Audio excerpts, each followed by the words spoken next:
The following podcast is brought to you by CDKOffers.com. Use offer code DIESHRINK for 3% off everything on the website and Broken Silicon for 25% off all Windows codes. All right, on with the show.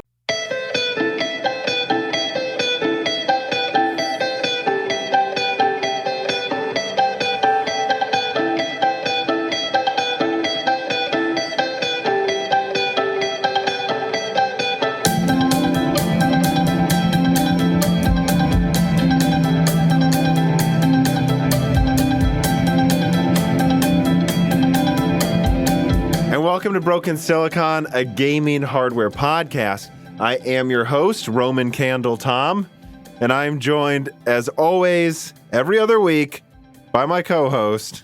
We'll go with Firecracker, and hopefully you don't hear rap music out in the background of my recording this entire podcast, Dan. I don't hear anything. Is there loud music? There's a 4th of July party going on.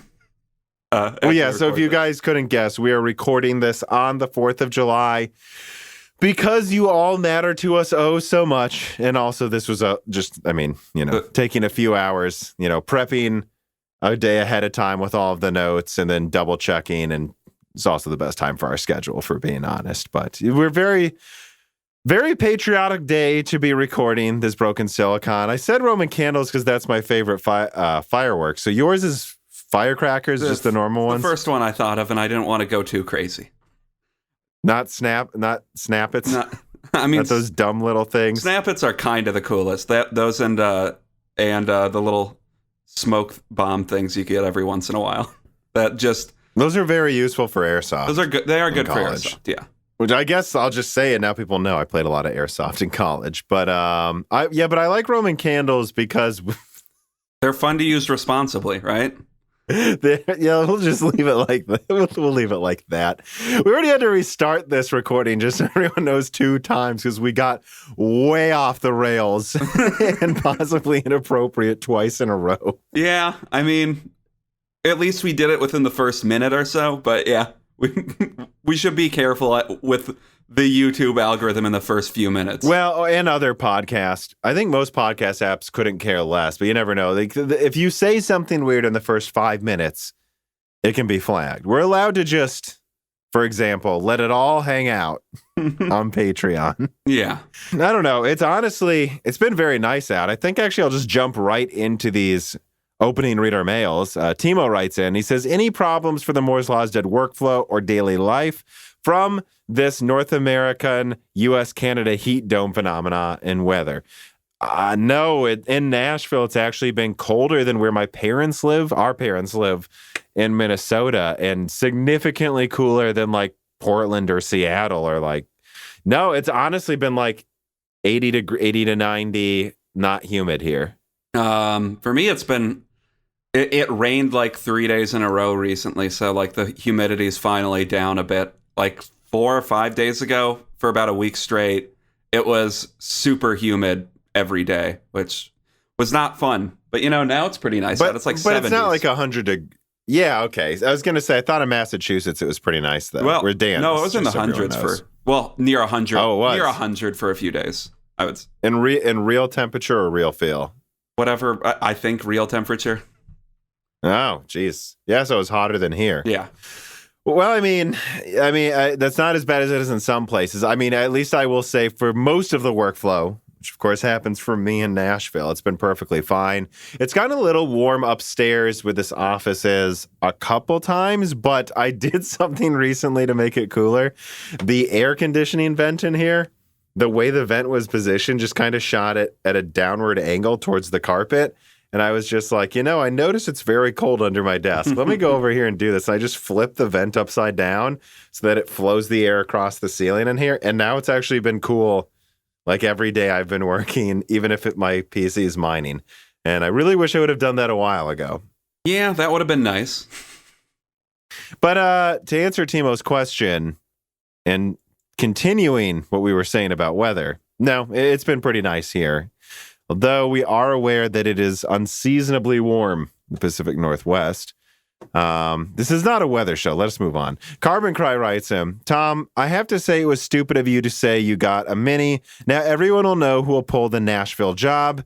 And also, doing it in Nashville, dumb move. That city doesn't even have a subway. Let's just move on.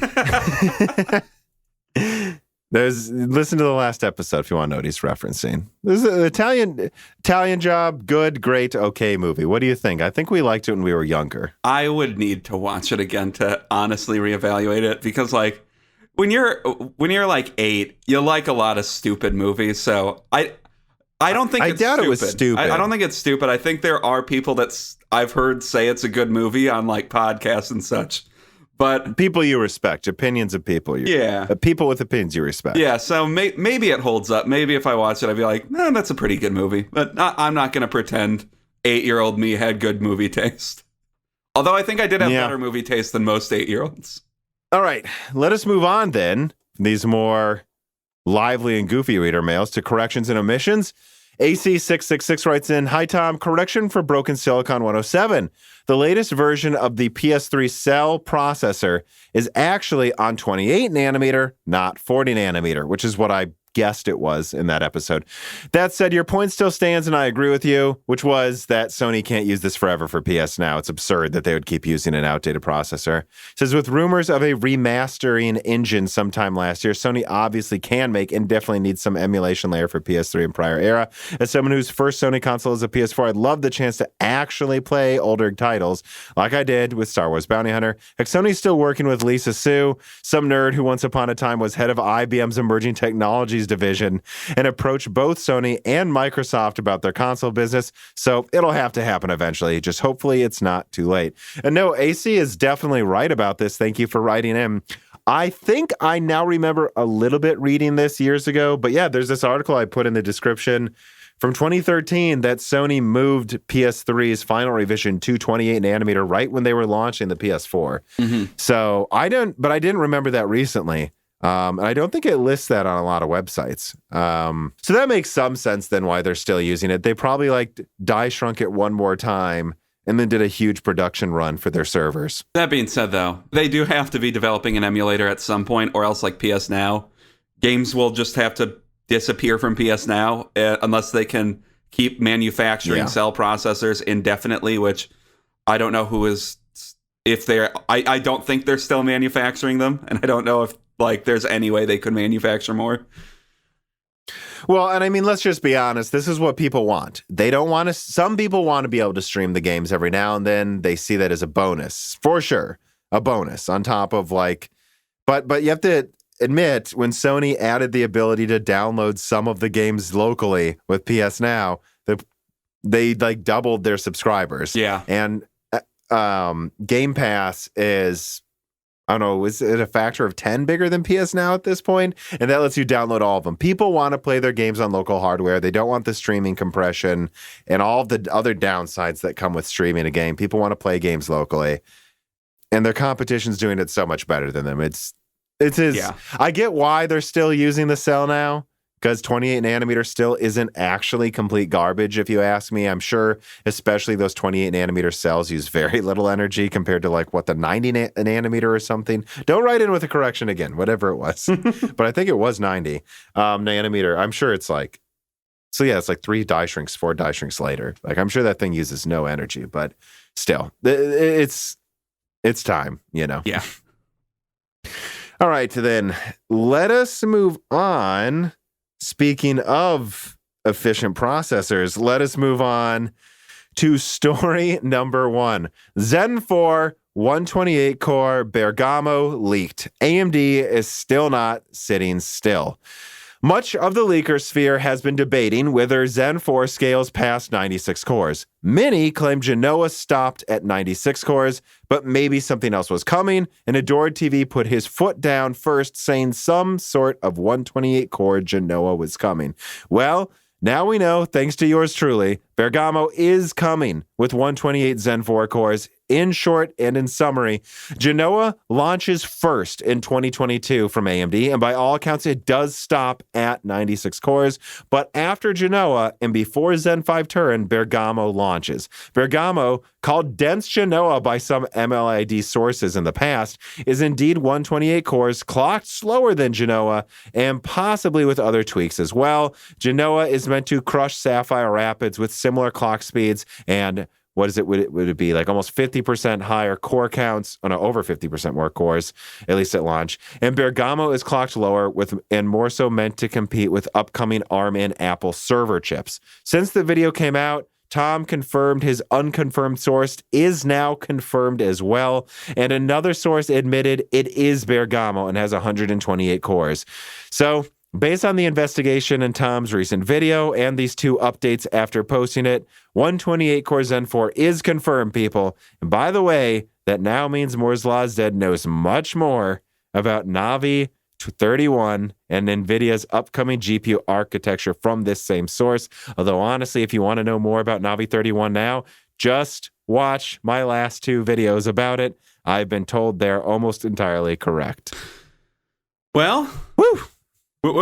I don't know how much there is to add to this right now. Like, it's still a pretty far in the future. I think the distinction between Bergamo and Genoa is interesting. I wonder if that means there's going to be anything else. If it's literally just a lineup and they're making a distinguishing factor because it's coming out later, probably, or if there's actually new features on it. That's because the SP5 socket supports up to 128 cores, so it uses the same socket. You could say that, but at the same time, I mean, the way one source explained it to me, he's like, "Well, it's going to probably use another I/O die then." And have a different core layout and a different packaging. That is a different product at the end of the day. Yeah, I guess that's true. And, these are all code names, so even if they're all going into an SP5 socket, completely different packaging is... alone. It is, like you've said in the past, and like every product that we call the same architecture is slightly different. It is a slightly different architecture, and that different packaging does distinguish it from Genoa. Yeah, and I don't know when this code name first popped up. I want to say it was somewhat recent because one source that I know 100% knows what he's talking about is a real person. Was talking about how AMD a while ago was discussing 96 and 128 cores. They didn't have a code name for it back then, but they did have this product thought of. The conception of it was there a couple of years ago. And so, yeah, I mean, AMD moves around different code names as well. I guess that's one thing I'm kind of trying to bring up here as I ramble, is that Warhol was canceled, guys. Like the version of it that used like a new, possibly I/O die shrink, Zen 3, like that's gone. But the Warhol code name could now emerge for Zen 3D, is what I'm told as well. So that's another little tidbit I'm just kind of throwing in here as we talk about these code names popping up. Is do not be surprised if Warhol pops up as a code name, but Zen 3 Plus, not a thing for desktop still. Well, besides Rembrandt, when that comes to desktop, that would be Zen 3 Plus. Yeah, I know now. I was looking up code names just to keep them straight in my head because, sometimes I get them mixed up. And you be forgiven for that. I'm generally okay at it now, but I still get screwed up with them sometimes. But WikiChip is now saying Warhol is the successor to Vermeer. At least that's what it says on their page. Well, yeah, but they've been saying... WikiChip said Zen 3 had 4-way SMT. Yeah, I know. For and then they changed it when they finally announced it, so let's... WikiChip is... I think it's a useful thing to keep, announced code names straight. But yeah, I don't think they're the most reliable. I'm just saying it's up in the air what Warhol is at this point, or officially. Well, I mean, I'm just going to tell everyone here. I mean, I've been told by one source that Warhol is now what they're going to name Zen 3D, and that there were actually 3. It's funny looking back on that debunking Zen 3 Plus desktop video I did, because I said there's only 3 things Zen 3 Plus could be, and apparently they were considering all of them. Actually, is what I'm told. Like they were considering a Zen 3 Plus, like DDR5 thing that goes on AM5. They were considering that on AM4. They were also considering Zen 3D, but they got Zen 3D working. And then they're like, this is better than whatever Zen what that was going to be, and we can keep using the same chiplets and just put cache on top of it. So let's use that. Yeah, and I'm curious, we know that it's an official prototype, at least, that exists. I'm curious how many products they would bring to Zen 3D. I think they would. I think that would be like a stopgap more than anything. It is. Although in gaming, it could bring a 10-15% boost, so better than Zen Plus. Yeah, that's a good over Zen 1. That's a pretty good stopgap, I guess. And if they do, although in some apps, I think Zen 3D is only going to be like 5% better, but I think in others it could be 20, and that should be enough to keep the crown against Alder Lake, or at least tie it in gaming and win at everything else. So that's exciting. And I just, some people didn't like how I portrayed my Zen 4 Raphael leak, and there's different competing designs. It's like, no, guys, there really are. There really are, though. And Warhol, they canceled the more architectural changes that were coming late last year and just went with the 3D cache, and they're still going to call it Warhol. Maybe. I'm not 100% on this, but that's what one source told me. The same thing goes for Zen 4 designs as well, 24 versus 16, which I'll just say that too. I'm being very open. It does, and I said that in the video, I said in that leak, most people say it's stopping at 16 cores. That's still what it sounds like to me, is Zen 4 stops at 16 cores, but it could be a big IPC. Well, it will be a big IPC jump. It will be at least 20%, but, So I guess I'll just throw that in there as well, where I'm just talking about all of this code name changing and stuff. Yeah. Amiable Chief writes in, Tom, your piece about Bergamo got me thinking. SMT as a technology is well known, but do you think there will be an inflection point where this tech isn't worth the hassle and security issues anymore? A lot of security issues that pop up even on AMD now are because of SMT.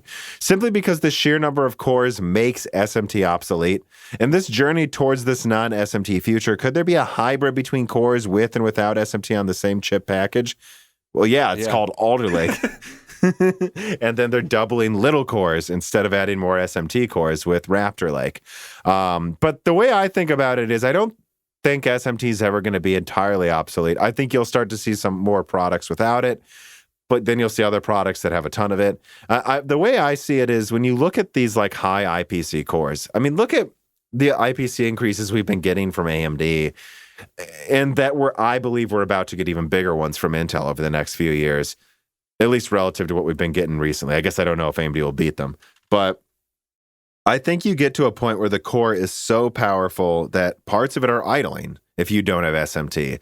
That's why you have hyperthreading, because parts of the core aren't busy, so you might as well use it to queue up and start other operations.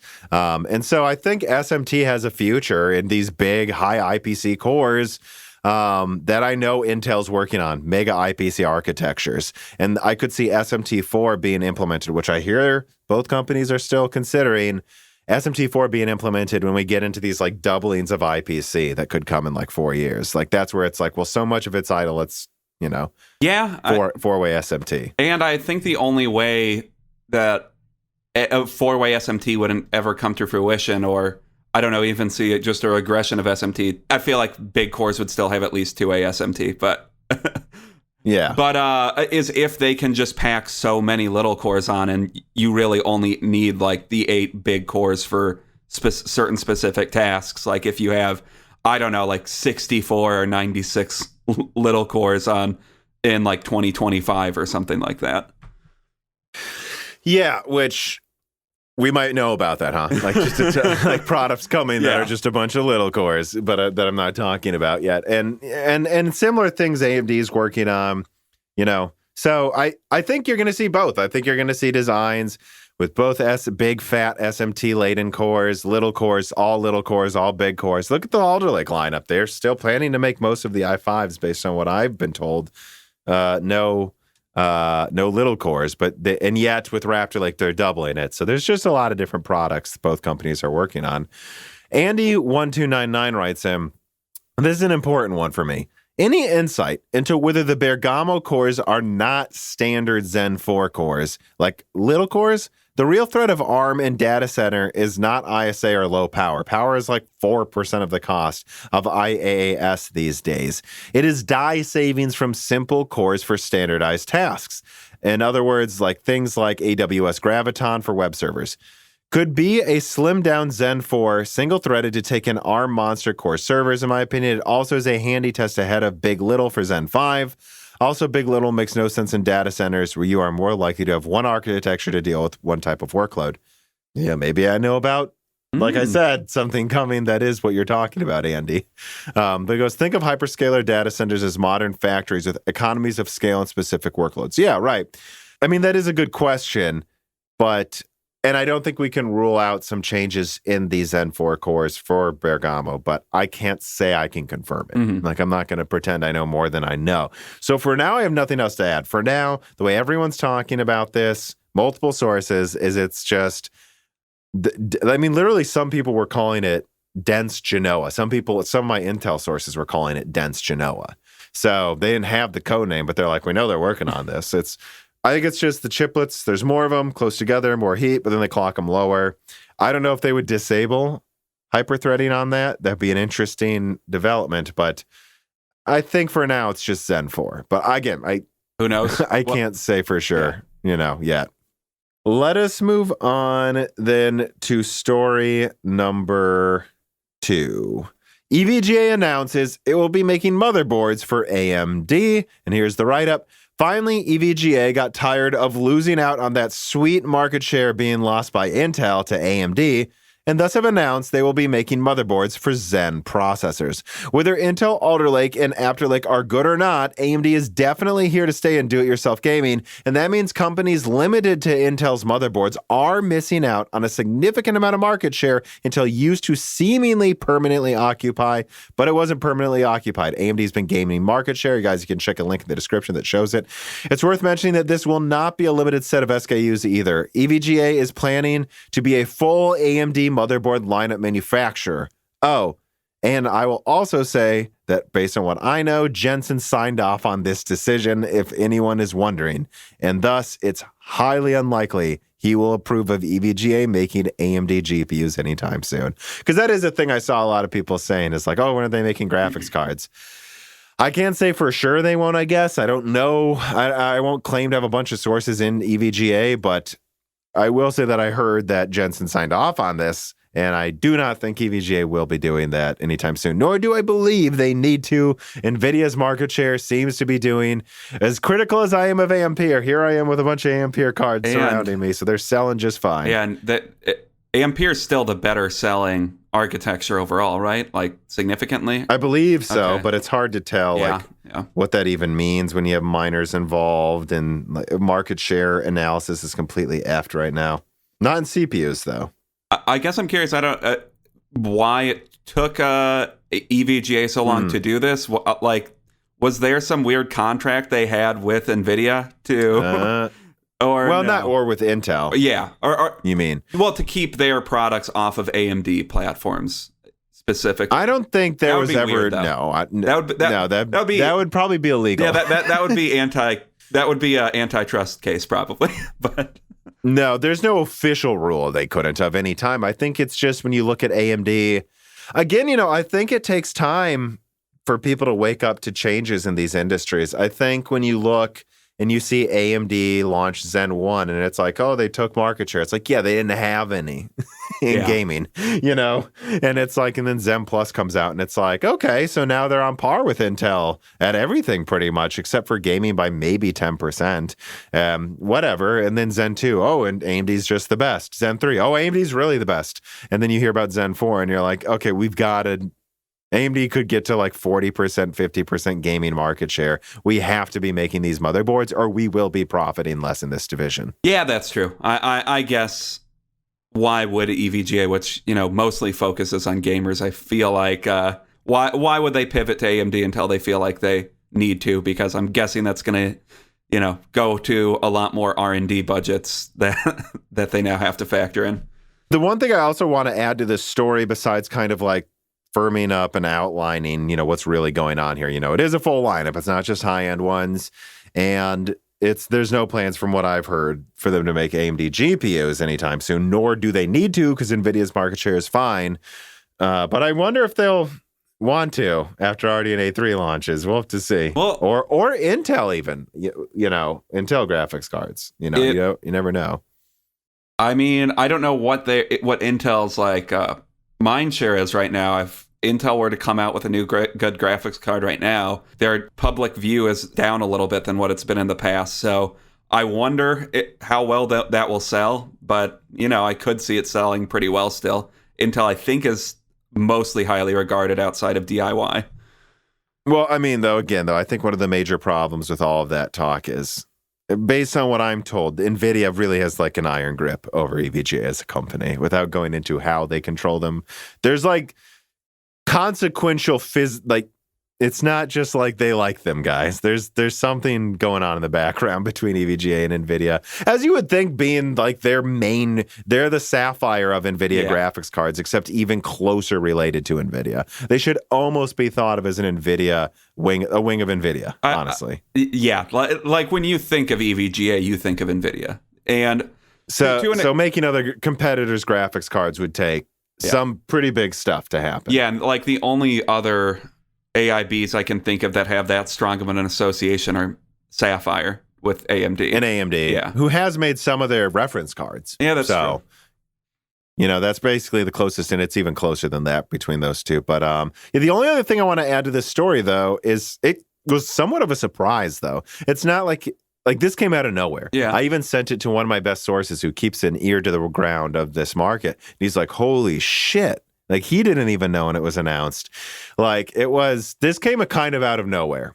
Well, and this was a surprise. It's explainable, but it was a surprise. It surprised me. Maybe EVGA is better at keeping tight lips than other AIBs that seem to just... Well, I mean, like Gigabyte, where like every NVIDIA leak is Gigabyte. Yeah, who seem to like just scream their products from the rooftops 3 months before any announcement is made. Yeah, and that 3080 Ti I leaked, that was a Gigabyte card, wasn't it? Yeah, it was. Yeah, they weren't happy with me on that, guys. All right, let us move on to story number 3. Apple and Intel become the first to adopt TSMC's latest chip tech, and I'm quoting from the Nikkei.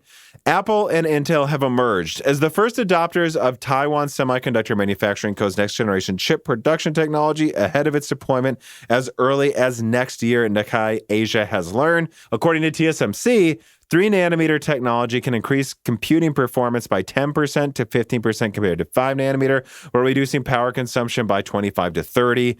Intel's smaller rival AMD, whose market share for notebook processors rose from 11% in 2019 to more than 20% last year, is set to adopt TSMC's 5-nanometer chip production technology for its notebook processors next year. Multiple people have said Nvidia, the most valuable American chip company, announced this year it will move into the server chip market to grab market share from Intel. Nvidia's first server CPU chip will use TSMC's 5-nanometer tech and be available by early 2023, according to Nvidia. And then TSMC did not comment on individual customers' plans, while Apple did not respond to the Nikkei Asia's request for comment. So this is sources that Nikkei is claiming they have, saying this is happening. It is not confirmed. Let us be clear about that. But this does line up with other rumors that have been consistently coming out about Intel having 3-nanometer chips. This one seems to more forcefully claim, though, in my opinion, that it really is happening by 2023, I guess I'll say. They even said maybe late 2022, but no, I think 2023. When is 3-nanometer supposed to be in full production? Is that next year? So 5-nanometer starting full production now. Yeah. I mean, it is, I think, right? Already making iPhones, if I remember correctly. And then I believe next year you'll have 4-nanometer and some 3. So yeah, next year. So I mean, I don't remember exactly, but how long this has been going on for, but we've been hearing leaks and whispers and rumors of Intel moving some of its production to TSMC for a while now, and most of that has been consistent that it will be predominantly notebooks, of at least products that we know of officially right now, right? Mm-hmm. So I think so, yeah. I mean, I think this is just and graphics cards. Yeah. I think that's just another. This is just another, check mark of consistent with that entire theory that we've had for a while now. Yeah, and again, the way this website runs it, which they get a lot of things right. Yeah, like they're pretty forceful in this one. It's not like rumors. It's like we're sure. And I really don't have a doubt that Intel's going to have some of its products on 3-nanometer TSMC next year or 2023. Yeah, I guess another interesting aspect that they bring up in this article, though, is how it's about market share. That Intel knows they're losing market share to AMD right now and do-it-yourself and laptop, and that, which is more importantly, laptop and server, and that a reason they're buying up a bunch of capacity at TSMC on the latest nodes is that no matter what, they want to be able to take market share. So whether or not, I think is what I'm hearing, Intel's deciding this. It's not just a backup. It's just no matter what they do, they want to be able to keep making as many 10 nanometer chips next year for desktop and laptop as if necessary, and then as many TSMC chips for graphics cards, and then other laptop chips later in the year. You know, whether or not their 7 nanometers working by 2023 or not, this is just extra capacity they can use. I mean, it's practically like food. It's like you just provide it. We need to feed people. Give us as much food as you can. It's like during a drought. They just want to we'll buy as much capacity because you know what? From where we're sitting, we're not seeing a lot of evidence that we won't sell as many of the things as we make. So let's just make sure that when we have competitive architectures, again, like Raptor Lake, like Meteor Lake, like a couple of the other lakes coming out around Meteor Lake, that we will be able to take back market share for sure, not just from our own fabs, but then also we'll be producing some of the products on TSMC to really flood the market with our stuff. Yeah, I'm just curious to see if like 7 nanometer is fully functional by 2023. Like what products will end up going to 3 nanometer TSMC? I guess mostly I would think GPUs, but I don't know. Maybe I'm wrong. Yeah, I guess, again, I guess we'll see. They're 3 nanometer. I mean, my understanding is Intel's 10 nanometer, if it was fully working, which I do believe it will be by the end of this year. I'd say we'll have to see. Alder Lake's going to have to prove it, you know, and we're going to have to see how good Sapphire Rapids is, which apparently is next year, mid next year, possibly, by the way. Yeah, I know. Yeah, I think AMD is going to be fine with Genoa and Bergamo against Sapphire Rapids, guys. Yeah. But I think that no matter what happens, you know, if 10 nanometer gets working, it's as good as TSMC is, from what I've heard, 7. In fact, it should be a little better than their 7 potentially if it was fully working like they initially intended it. And that Intel's 7 nanometer should be better than TSMC's 5 if fully working as well as they intended. So 3 nanometer, though, means they will for sure have some products completely competitive with whatever AMD has probably in 2023. At 2023, I really think, you know, someone was asking me the other day, when do you think we're going to get into a little bit of market flooding when things will be cheap? And I think end of 2022 is probably going to be a good time to buy. That's when you have Raptor Lake versus Zen 4, RDNA 3 versus Hopper versus possibly almost just DG2 probably by then, but we'll probably have DG3 rumors by then. Hopefully. That's when you're going to like really be, you know, seeing a lot of things flooding the market. And you know, you like listen to how I'm talking here. Intel's just buying up this capacity and they're going to make stuff because they know it will sell. Hey, some of that may result in there just being a lot of stock on shelves and finally prices being reasonable. Well, you know, and assuming they get to 7 nanometer by that time, hopefully more, and production actually going to full capacity now. Hopefully more fabs at full production, making a bunch of chips as opposed to what we've had for the past year and a half. And then, by the way, same source, but I forgot to say this for Bergamo. Another one. It's substrate, guys. It's substrate. It is not even TSMC capacity. It really is substrate now. It's so consistent. It's substrate is the issue. And that will be fixed. It is already getting better. You can already see prices coming down pretty consistently. You look on eBay, I swear it's $10 a day on 3070s and stuff, like coming down in eBay pricing. Like it is coming down slowly but surely. It's already getting better and substrate will be fixed by, I think, end of Q1 next year. So, yeah. Anyways, or at least better than now. Who knows what fixed means anymore in the pricing of this market. But let us move on to story number 4. AMD RX 6600 XT reference cooler leaks, and so does 64 ROPs for what the cooler will be on Navi 23. And here's the write-up. So guess what? The RX 6600 XT reference card leaked, and yeah, it looks like what you expected. A compact single-fan RADEON card in the same styling of the rest of the RDNA 2 reference lineup. This time, though, with a single PCIe 8-pin connector, denoting this is likely a 180 to 200 watt card, as Moore's Law had reported a very long time ago it would be. Oh, and Tech Power Up confirmed it does come with 64 ROPs last week, too, which is not something I ever said I knew anything about. With now knowing that this has 64 ROPs, just like Navi 22 and just like Navi 10, it's easy to believe this will beat the 5700 in 1080p if pushed hard. I will also independently confirm that AMD is not launching this in July, guys. And from what I am told, this is not coming direct from their website anytime soon. AMD seems to be keeping the most profitable models as what they are willing to sell directly. No liquid cooling that's expensive on the 6900 XT, no cheaper budget cards.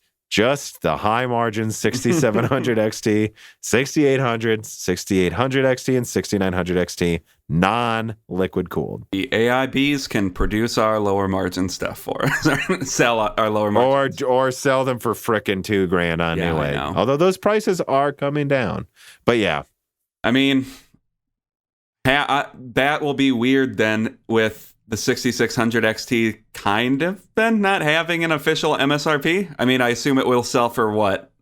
$3? Well, I think it probably will have an official MSRP. I don't know. I can't honestly say that I'm 100% sure about official MSRP and where and how that will be launched and priced. What I know is right now, it doesn't sound like they're going to sell it from their website and it's not launching next month. So I would guess this is probably going to launch end of August or somewhere around there. And I'm complete guess. Don't quote me on that, guys. And that's when they might sell it from their website. But otherwise, this reference card is mostly AMD selling to OEMs. You may see some AIBs launch versions of this reference cooler, though, is what I've heard. But in limited numbers, you're probably going to mostly see marked up, big, expensive, fat coolers as usual, so they can try to charge $400 for it. Which is really annoying because... Which I think it's a $300 card if you look at it. I think it's probably a $300 card. It should be a $300 card, or I mean, ideally even less, but like the 6600 XT and, you know, its little brother, the 6600, I think they're needed in the market right now. AMD probably disagrees with me because people that would buy those are just going to get a 6700 XT instead if they really want a card. But yeah, I would like to see a $300 or a sub $300 card on the market, which, you know, just doesn't exist right now, at least new architectures. Well, and I do think that if priced correctly, this card could really occupy a perfect territory here. I mean, the 3060 doesn't need 12 gigabytes of RAM, and it was a little weaker than it should be. I actually have one behind me. I'm going to test it at some point soon. I'm curious what I think about this level of performance with a bunch of RAM. But when you look at the 6600 XT, same amount of ROPs as the 5700 XT, 8 less compute units, but they should be clocked 20% faster. Okay. I mean, maybe 30% faster. All right, then. I mean, it should be a 5700 XT that AMD can make with 10% less die space, basically, or 5% less die space. So it is a little more efficient in that regard. And I've also heard the yields for this are absurdly good.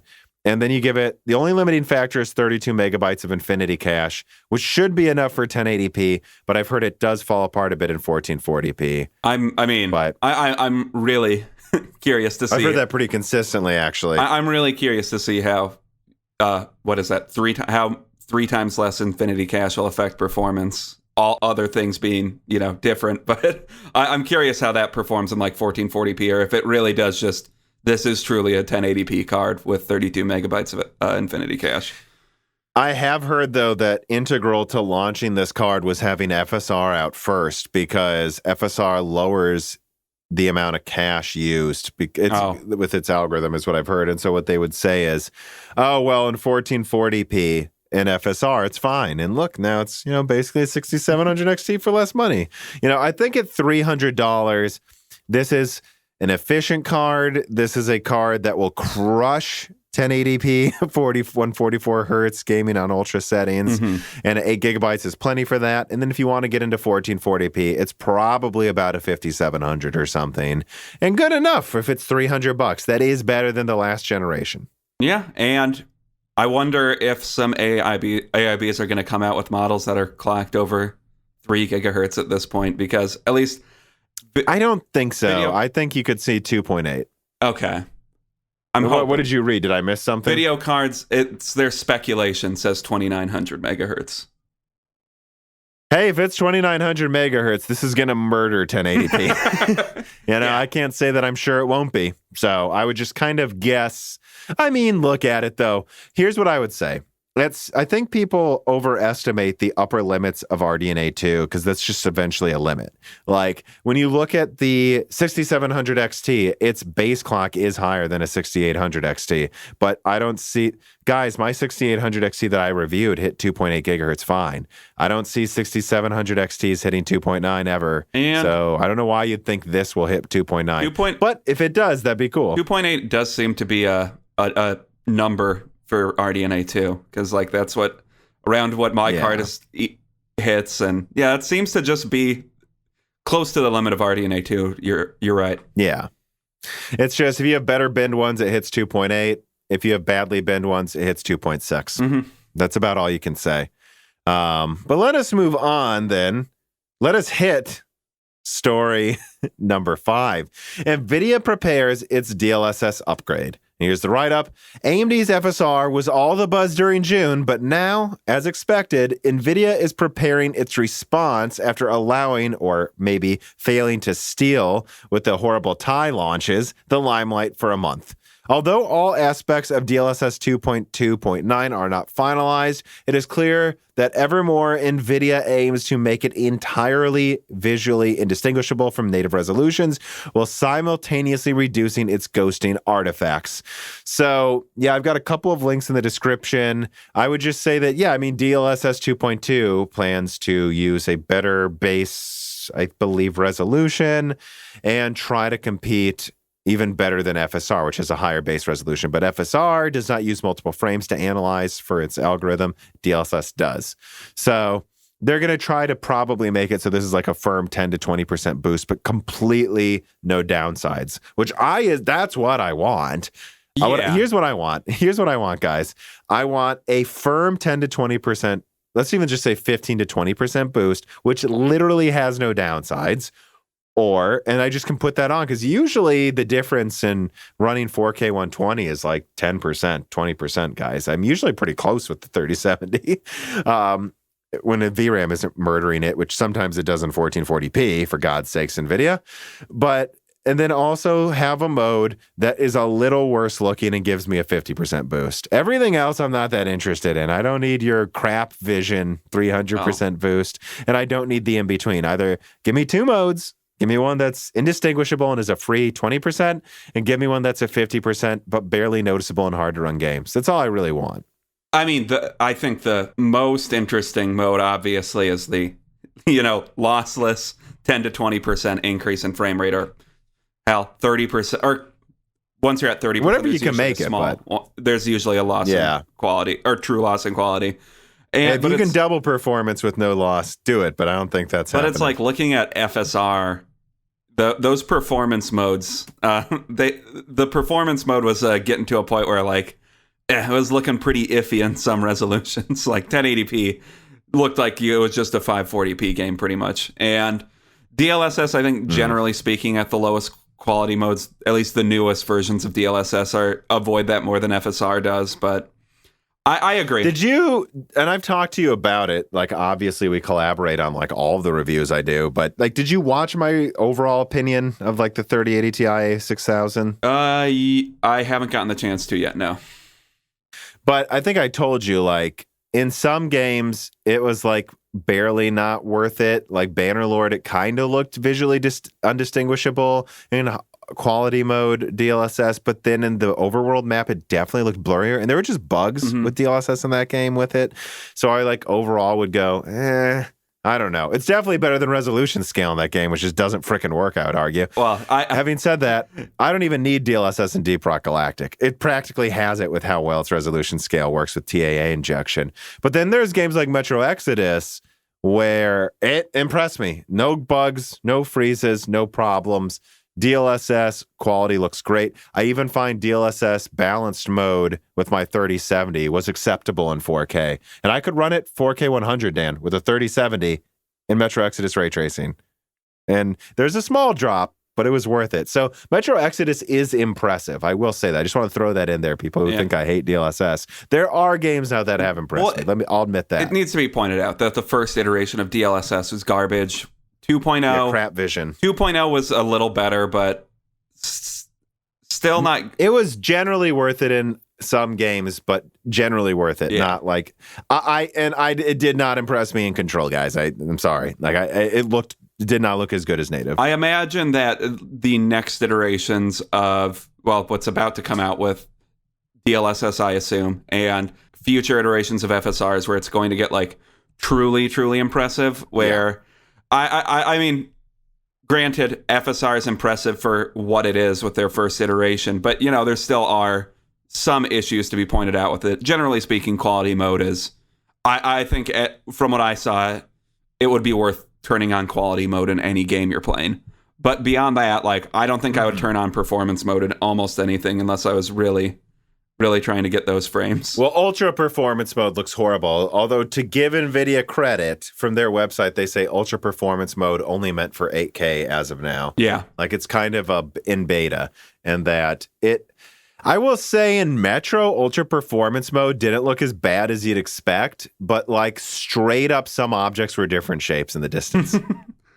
Yeah. So that's not ideal, I guess, but in close up, it didn't look that bad, but distance is real bad. I don't know maybe in 8K, it wouldn't look horrible. I have no idea, but I don't know. We unfortunately don't have an 8K but then monitor what's the to look point? at. Yeah.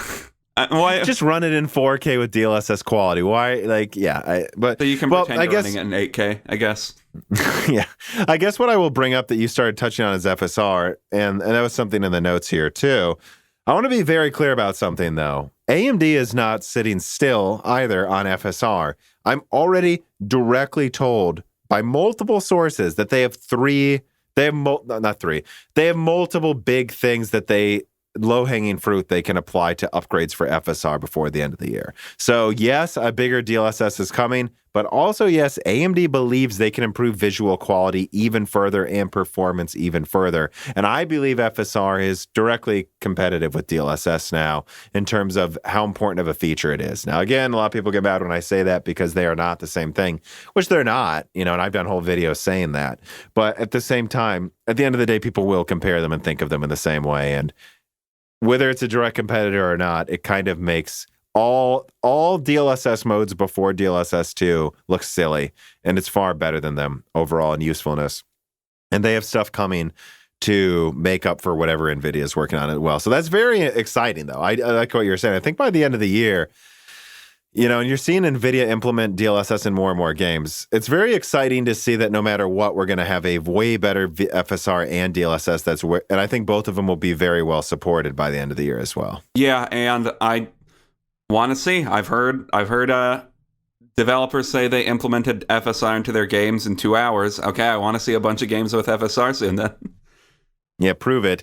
Yeah, and I mean, I'm trying to think of what else there is really to say about this. I mean, I guess I'd also mention that Unreal Engine 5, Epic claims that their TSR works better than FSR or DLSS.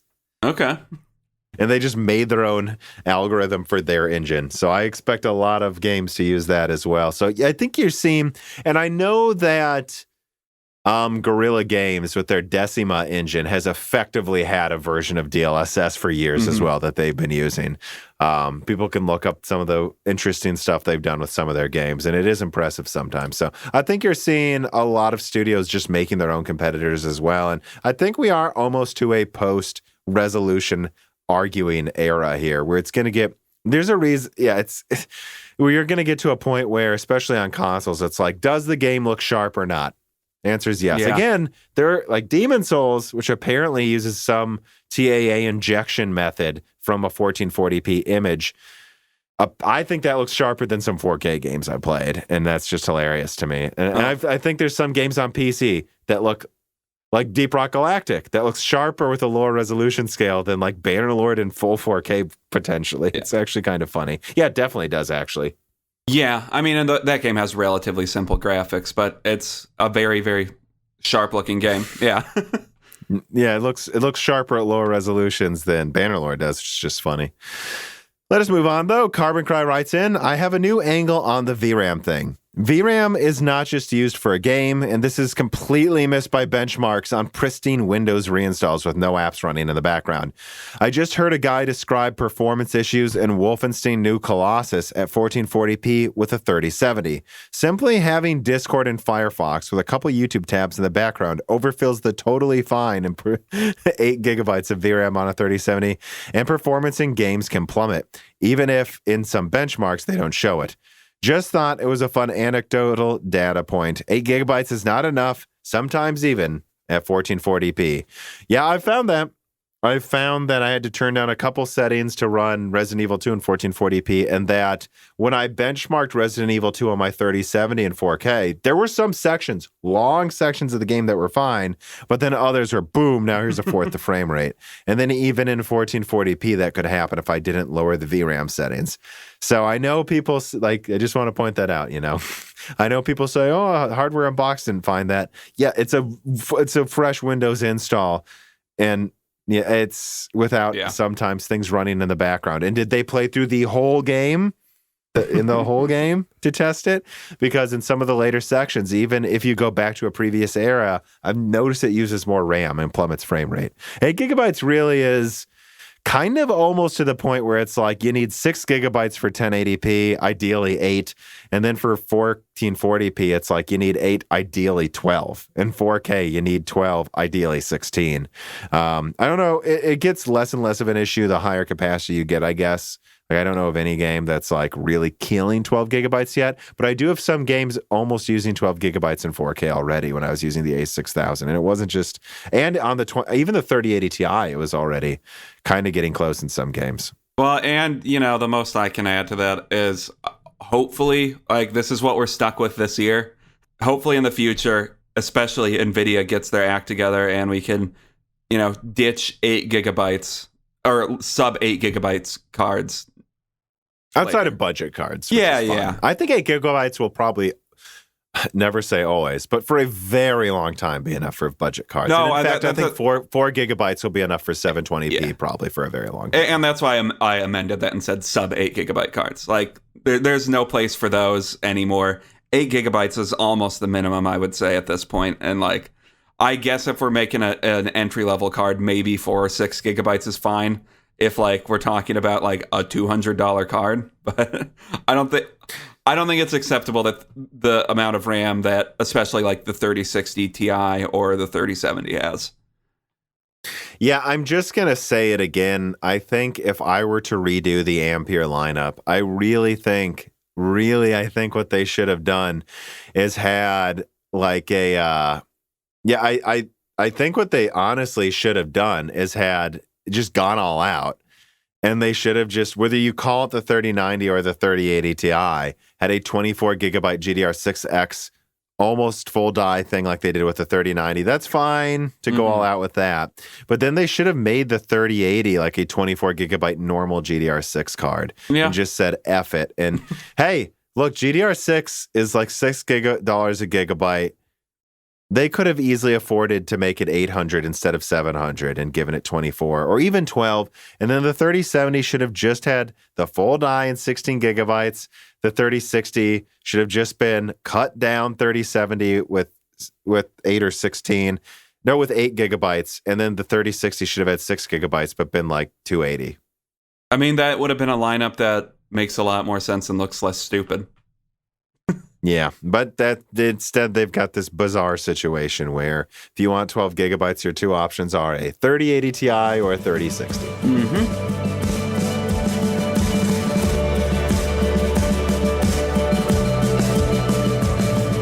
Gosh, Reese, why does Windows 10 Professional have to be so expensive?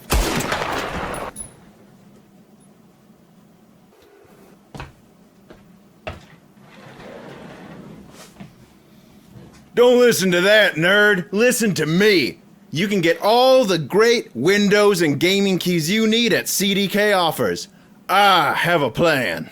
Go to cdkoffers.com to get all the Windows Professional and Microsoft Office keys you need, and games as well. Add them to your cart, and you can even apply one of them City Slicker promotional codes like DashRing for 3% off software and Broken Silicon for 25% off all Windows codes. I do have an account on this website, and it is ultra easy to use. Just submit your order, use PayPal, credit card, or Bitcoin, and go to Windows website to download Microsoft Professional. One more time, that's go to cdkoffers.com. They are a fantastic sponsor of Moore's Law is Dead. Use offer code DashRing for 3% off everything on the website, and Broken Silicon for 25% off all Windows products. Now, back to the show. All right, let us move on then to story number 6. Windows 11 revealed with plenty of cringe. So yeah, Windows 11 was revealed on the date Moore's Law is Dead first leaked it would a month ago, but it was a, well, very cringy presentation. First, let's confirm the confirmed news from it. Number 1, free upgrade to Windows 11 this holiday season. Number 2, Android apps that are served from the Amazon App Store will work natively on Windows 11. Number 3, the icons are now in the middle of the taskbar. To quote, here's why, they are front and center. You are front and center. Number 4, the second stream in a nutshell demonstrated Microsoft is finally taking ease of development. They had like a gaming focused stream. They're taking ease of development with developers very seriously. And this should be, as they should be opening up the access to SDKs and bringing some things to Xbox like FSR and bringing some Xbox enhanced things that they learned on their Xbox team to Windows 11 for better efficiency. And in fact, FSR is coming to Xbox Series X very soon, possibly before Sony even adds adaptive sync to the PS5. All right, so really it's like Android, Windows, end of this year free upgrade, and Xbox gets FSR. Those are really the main points, honestly. Like, yeah. I don't know what else. I can't believe they talked for an hour. Let's talk about the actual presentation, Dan. This is probably the most... I said this to you before. I feel this was a Tim and Eric sketch that went on for an hour. It was one of the most bizarre, tone-deaf, missing the point presentations with a why was that guy hosting it with his golden bracelets and tennis shoes and acting like he was about to cry the whole time? I don't know what that was. Did you watch the whole thing, or I skipped through it. I got the gist by skipping through it. They had weird white obelisks in the background for some reason, like he was in some, I don't know, conspiracy theorist fever dream satanic temple. Or that weird look at this normal home background that they kept using for some reason. And I really loved the opening to the presentation where he's like starts talking about his home, and then he goes into, and Windows is home. And like talks about how this past year was, how many great sentimental experiences we've had this past year. Like my daughter graduated over Windows, as if that's some good thing. I bet she fucking hated it. Yeah, I want to say that. No, yeah, because like we do with these live streams, we usually have fun, which again, in the Discord, you get access to the Moore's Law is Dead Discord if you support us on Patreon. We do need your support. During these live streams, I don't watch it live and do these overreactions. Like, I think we just watch it together, but we can type on the tech channel there, and we all like text chat with each other in the Discord, hundreds of us. And what I said is anyone tired of them trying to dress up the fact that we've been video chatting all year? That's not a good thing. Yeah. And this is getting old. I'm so sick of all of these companies going, we found, more relationships than we ever thought possible. Yeah, and honestly, immediately what I thought of when I saw that was I flew to Illinois a couple weeks ago because one of my friends from elementary school got married. I was a groomsman in the wedding, and I saw my friends from high school for the first time in almost 2 years.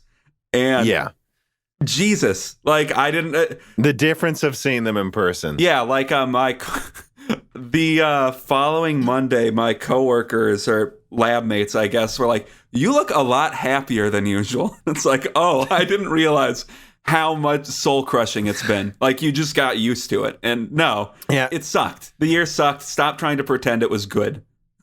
One of the reasons I moved to Nashville was how much I like comedy, both doing it and watching it. I've been going to a lot of stand-up comedians with friends, and it's just been the difference in seeing it in person with a group of friends. I had a much more fun 4th of July this year, out with a friend than last year. Yeah. Because we did go out earlier. And it's just, I'm so sick of these companies just, because it's like what they're saying is, weren't you happy that you were forced to use our stuff bar, you pig, consume? Except it's like they're like trying to dress up the fact that you had to use their shit. Yeah, and pretending that it actually enhanced our connections or whatever. It's like, I don't know. I've been talking to friends online for forever, like, because I live 1,000 miles away from most of them, but I would still prefer to be able to see them in person from time to time. Yeah, that's becoming so tone deaf and out of touch, these Silicon Valley weirdos that do that in all their presentations. And outside of that, I mean, the whole thing was just, again, like some of the quotes I wrote down. Again, my favorite one is, I'm a little paraphrasing, but he's like, we're putting the taskbar and all of your tasks in the middle now because they are front and center. You are front and center. That's just... And I've got to say, this is the biggest like UI overhaul since Windows 8.1, kind of. Like Windows 10, maybe I'm misremembering Windows 8.1, but Windows 10 still largely looks like Windows 8.1. I mean, there's obvious differences. I remember when I don't really remember what 8.1 looks like, quite honestly, but I remember when I got Windows 10, I was like, oh, this is a little different looking. Yeah, it did seem like improved, smoother, but with this new UI, so the taskbar's in the middle now for some reason. All of the corners are rounded off because the sharp corners were really scary, apparently. And now I like sharp corners on apps. I think it's cleaner looking than a curved one. And now, personally. thank you. You made your entire operating system look like fucking Facebook and Instagram, which everybody hates.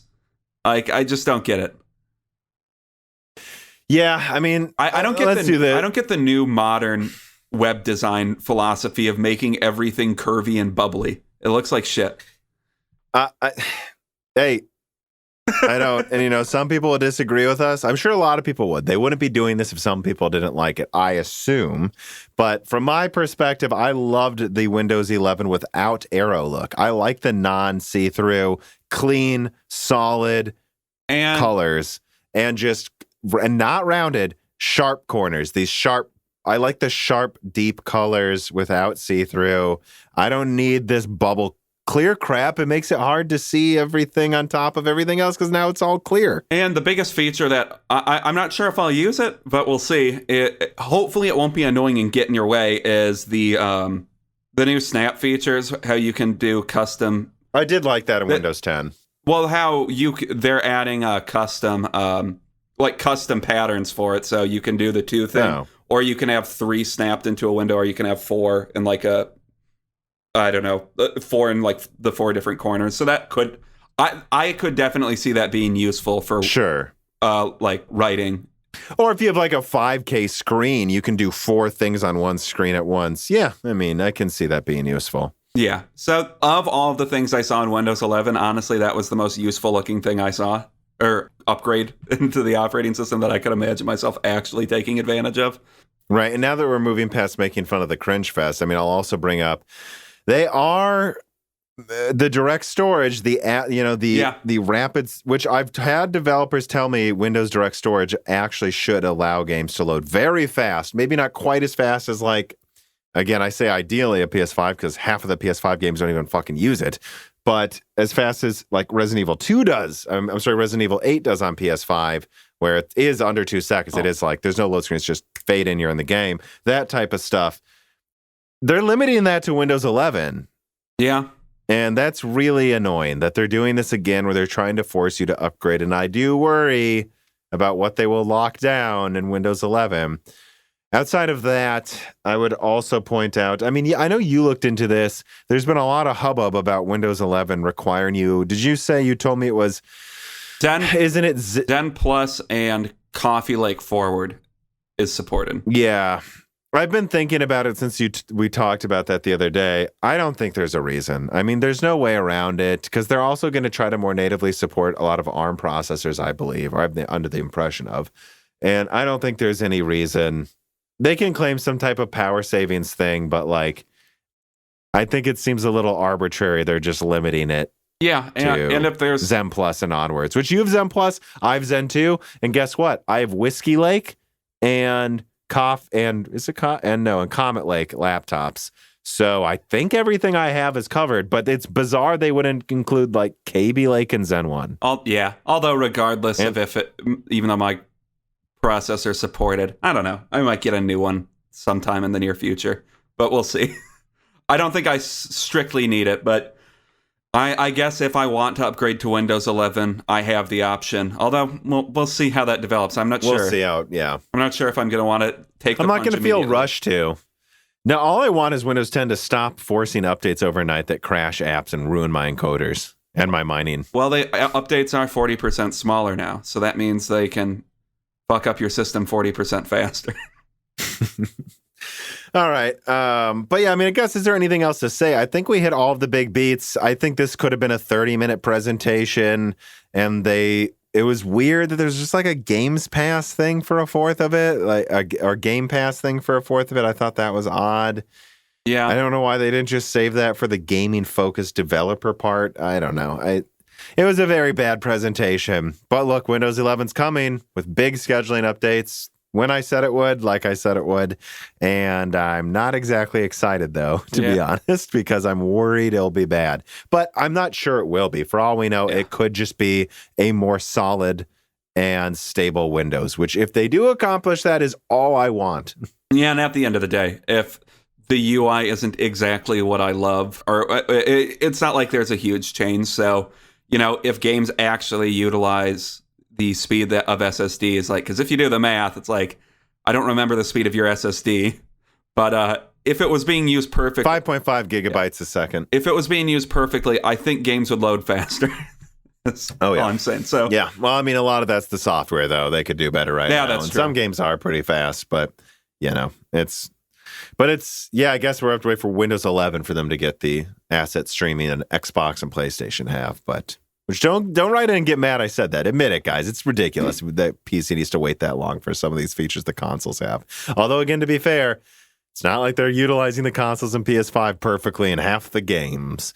Hey Rats writes him, Tom, looking at Windows 11 Reveal, I noticed that they have Intel Bridge to run ARM64 Android apps on Windows 11. Do you think there's a sign they will support Windows 11 on ARM from the ground up, especially with changes to the scheduler for Alder Lake Big Little, by the way? Yeah, right. So that would correspond with ARM CPUs with Big Little. Info is sparse on Windows 10 on ARM compatibility layer for x64 apps and its progress. I did see a Reddit post about someone running Rocket League on a Galaxy Book S, but no details. I think with M1 MacBooks being a runaway success for casual users in terms of battery life and thermal design, allowing thin laptops means Microsoft would be shooting themselves in the foot if they don't make something like Rosetta 2, so ARM Windows 11 laptops could be a thing. What do you think? Have you heard anything from your contacts, if you can say? I mean, I would just say that everything I've heard consistently for a couple of years is that Windows wants ARM. Microsoft wants ARM to be better supported in Windows. Consistently. We've been talking about this for a while, I think. And you've been seeing them push this here and there. They really do want ARM as a direct option. So they can have cheaper Windows. They just want you to buy Windows, guys. They want a cheaper Windows laptop so they can compete directly with Chromebooks and stuff. Yeah, and, I think the big thing is issues with compatibility, right, with x86 apps. But, I think they'll, if there's a market they think they can get into, Microsoft will figure out a way to get Windows into it. Yeah, I mean, and it is interesting to think about it, too, that connection between better ARM support, ARM apps, and the Alder Lake scheduling updates. Yeah, those all go hand in hand. They're just working on making Windows support more processors and Big Little in general. This shouldn't surprise anyone. And all this is coming right when Alder Lake launches. No coincidence. CW writes in, what are your thoughts on the updated Windows 11 processor requirements for 8th gen Intel or newer? Yeah, so I guess we've already kind of talked about that, though. Let me look up one thing here. 8th gen. Yep, Whiskey Lake is 8th gen. I thought it was. I thought Whiskey Lake was part of Coffee Lake indirectly. Oh, yeah. Yep, Yeah. so all my stuff is compatible with it. I think it is arbitrary, though, somewhat. And I'm sure there's some argument to be made for like power gating and like low voltage, because Whiskey Lake actually is very impressive when it came out. It was very efficient for a 14 nanometer. It was better than KB Lake R by like 20-30%. But I don't know. I still feel like they could have supported all the way back to Skylake and Zen 1. And, I would understand why they wouldn't do Bulldozer, but if a listener knows otherwise, tell us why we're wrong. Right in. Yeah, because, we really could be. All right, that is the main stories. Let us now get to the wrap-up, which we have a rather large wrap-up this week. Let's see. Yeah, so the first story, it's just kind of going in order here. I think it's a somewhat reasonable list in terms of like how I sequenced it. The first story is AMD ends dedicated support of the Fury, Tonga, and older GCN, which... And again, so just so everyone knows, wrap-up this is notable news for gaming hardware, but this doesn't deserve a full conversation. But I do want to just give a mention. This seems too early to disable. I mean, especially Tonga and Fury. I understand the 7970. That's 10 years old. I mean, that's about when you do it. And I'm trying to remember Tonga. What were the Tonga graphics cards again? It's an R9 380, which is behind me right over there. Going right there. Still works. Yeah, that's a bit early. That came out in I guess it came out in 2015 or so, right? Yeah. So, when you were selling your Vega 64 and looking to get a 6700 XT, that was the card I agreed to send you. Oh, yeah, Vega 56. You're right. That was. Which because it's still set game's honestly only about 20% worse than a 470. It's honestly not bad still. Like, it's solid, 1440p, low, medium, 1080p, high setting gaming card at 60 frames, I've found. Yeah, I don't know what else to put about it. It's a bit early. Like, what didn't am I misremembering this? Didn't Nvidia recently discontinue support for like Fermi?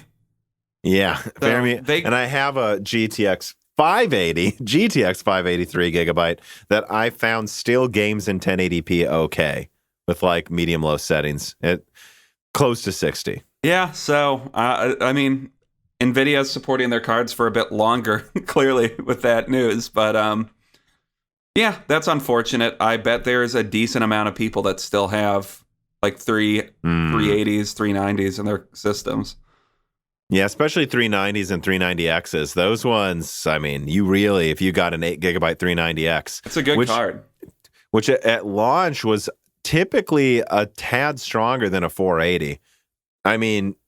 Yeah, you were sitting there for like what? Like 5 years if all you did is game in like 1440p even at 60 frames. You could probably make it work to this day. I hope the support lasts longer in the future.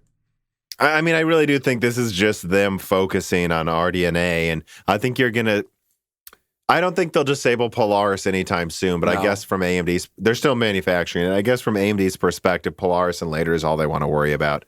Let me see here. So I have this here just as an honorable mention as well for the wrap-up. Sony buys Housemarque, Nixus, and leaks that they're going to buy Bluepoint. So I don't know that there's much to say about this. Except that it is very interesting, just Sony doesn't seem to be screwing around anymore. They're not buying as big as studios, but again, a lot of their studios, I think Naughty Dog has 4 teams now, something insane. So this is a lot of support besides Housemarque, which makes main games now. This is them trying to keep up with as little money as they have compared to Microsoft, as much as they can, though. Actually, another interesting thing on this note, Housemarque CEO said the usual major other players were trying to purchase us recently. Oh, okay. Suggesting that Microsoft was trying to buy Housemarque. And that's the thing. It's like Housemarque, I think Sony should have probably bought them sooner. That's a weird acquisition for Microsoft, and to me that just sounds like they're trying to fuck over Sony, if I'm being 100% honest. Like, I don't know how else to interpret that. All is fair, it's business, It's nothing personal. Yeah, I mean, I just question if Housemarque would even be a studio in 5 years if Microsoft acquired them. Although I have a theory that the 30 studios is going to be 20 in 4 years. But oh yeah, I think so too. I think it's going to be, hey, look, we need to catch up with the amount of headcount Sony has making games. Which again, a lot of the studios Microsoft spot are far smaller than a lot of Sony's bigger studios. Well, a lot of those are just a lot of them are more comparable to like Nixus. Yeah, a lot of them are just support studios too. It's important to point out. But I think when you look at them buying, Obsidian and Bethesda, that wasn't strategic. That was, we can get them, so let's do it. We can prevent Sony from trying to buy Starfield, which they were.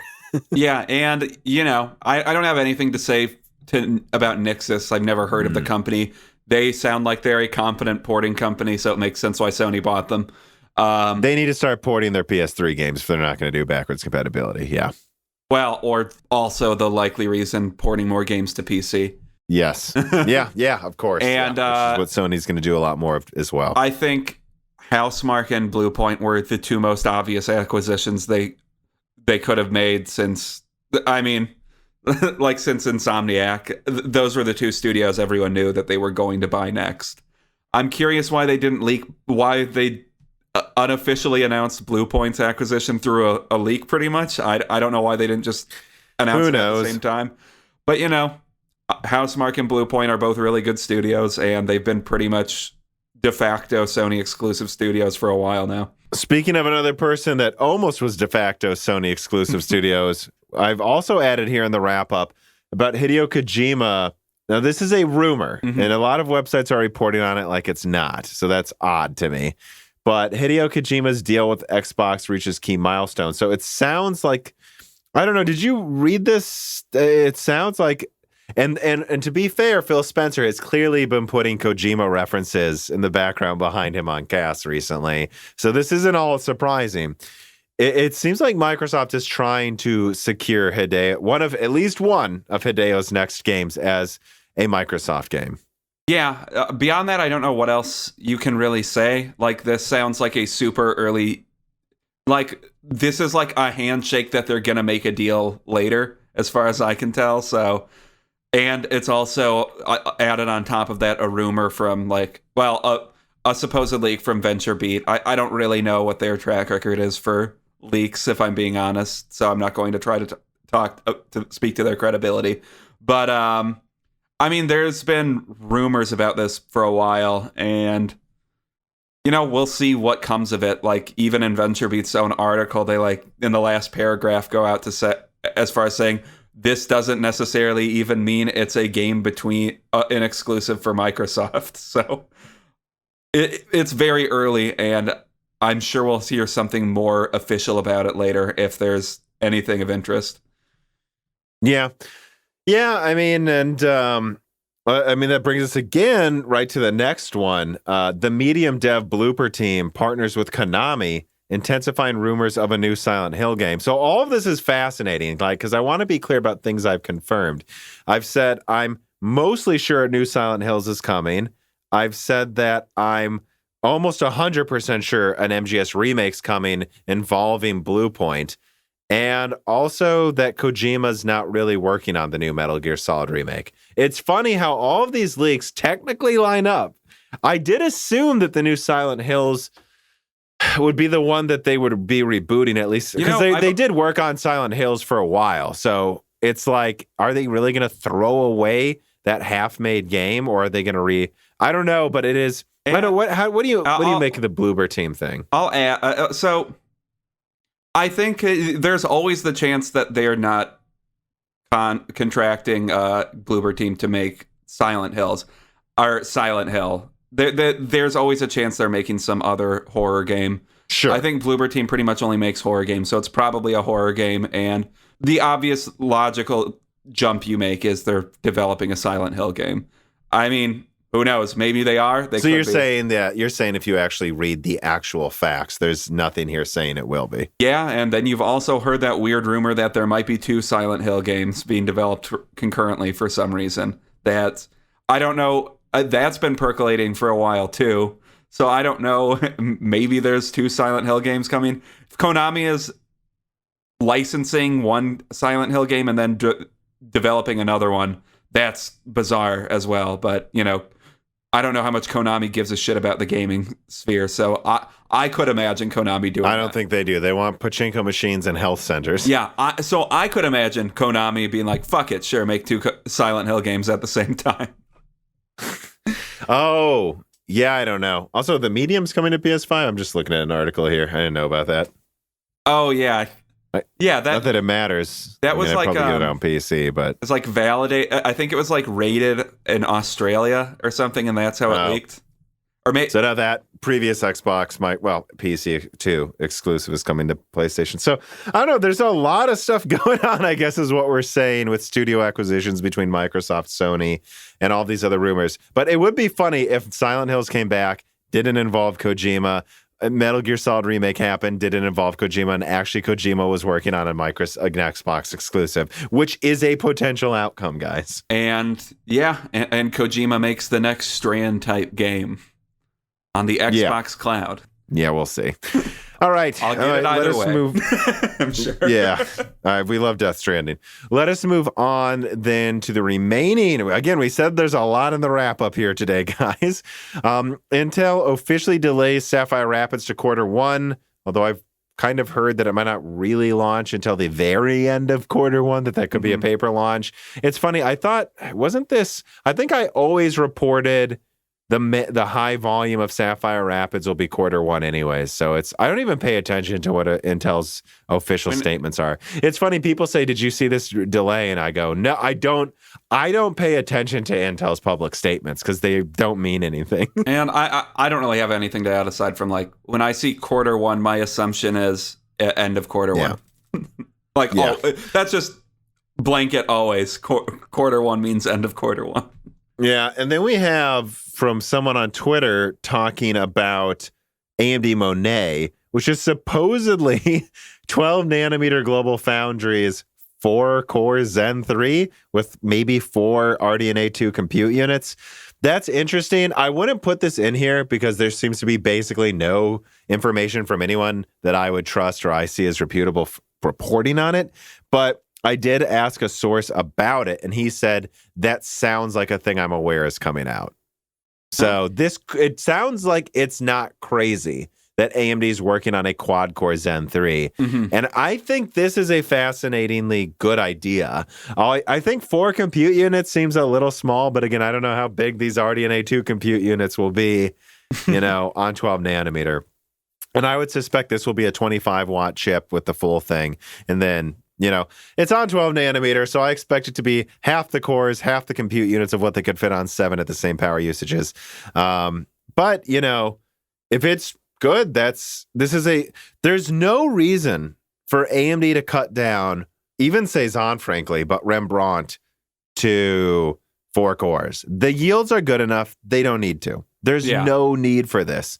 And using GlobalFoundries 12 nanometer for some version of Zen 3 on 4 cores, I think that's common sense, and just make that be the low end. And in fact, this will be very good to sell as this 4 compute unit quad core for like $80 for do it yourself. Perfect. This is perfect to fill out the low end from now on too. Well, yeah, and AMD used to have that type of stuff all the time, and maybe they've recently been trying to move away from that, but there's still a place in the market for low end, and yields are too good on 7 nanometer to really disable cores. So I don't know, makes sense that they would make a 12 nanometer Zen 3 thing. Yeah. It's weird though. It's almost like you wonder if they're like, we don't need, see if this is real and it comes out anytime soon, like it comes out this year, let's say, which I don't know anything about Monet, so I'm just rampant speculation, guys. This could be, which it seems like a lot of the reporting on this is rampant speculation too, actually, when I look at some of this stuff. Like, I would say that you could see why they were like, dude, we don't need Van Gogh if Microsoft Surface isn't going to use it, because we have Rembrandt coming and this fills out the low end. This will be even cheaper. Yeah. Although I hear Van Gogh is supposedly a portable Steam device, so we'll just have to say. ZHPG is now sampling to partners, so that's exciting. This is right on schedule for some sort of launch at the very end of this year or early next year, probably to laptop first, before the desktop chips, which I believe I reported the desktop chips should be Q1 next year. Laptop probably before that. And then 4700S, bringing this up too. I have to, because I put out the everyone kept saying that the 4700S was an Xbox Series X APU. And I put out a debunking video, guys. What did it say? It said it's not the Xbox. And I said that I think it's a custom die that's separate from the consoles, unlikely to be the PS5. But all I know is that it's definitely not the Xbox. It seems like 99% chance based on these die shots, this is repackaged PS5 dies, which is interesting. A little surprising to me, because that's, I don't know, maybe it's just not up to Sony. Maybe Sony has no say, but I know Sony does not like it when you use their devices or use their parts of their devices and other things, because they see it as a security vector where someone could learn how to do something to the PS5. But yeah, it looks like it is, though. It looks like the 4700S is indeed a PS5 with the compute units disabled. Yeah, and I mean, I'm not going, this isn't like some super technical analysis by me, but I mean, I'm looking at them and they look the same. So yeah. And the benchmarks showed that it performs the same as Zen 2. For those that call it Zen 1.5, Jesus. Get Zen 1.5 with a couple scoops of Zen 3 on it, Tom. I mean, the way people talked about these consoles were RDNA 1.5, Zen 2, Zen 1.5. It's just, no, that's just not true. It's not true for the Xbox either. Also, Samsung testing GPU, AMD GPU in their new Exynos SoC. And again, surprise, it performs better than their own GPUs. Don't need to dwell on that. And Xbox confirms no revisions likely till 2023 is how I read this story when they say won't be coming soon. Technically, when you see won't be coming soon, I would say all that means is not this year, which it's like, duh, but I would infer that means they might not have one next year. But even then, I'm not sure, because soon doesn't mean a whole lot to these companies. It means whatever they want it to mean. I've thought the Xbox would come out with a new revision of the Series X in 22 or 23. Like, since they announced the name of the console. The series. Yeah, it's like, they're going to make one in 22 or 23.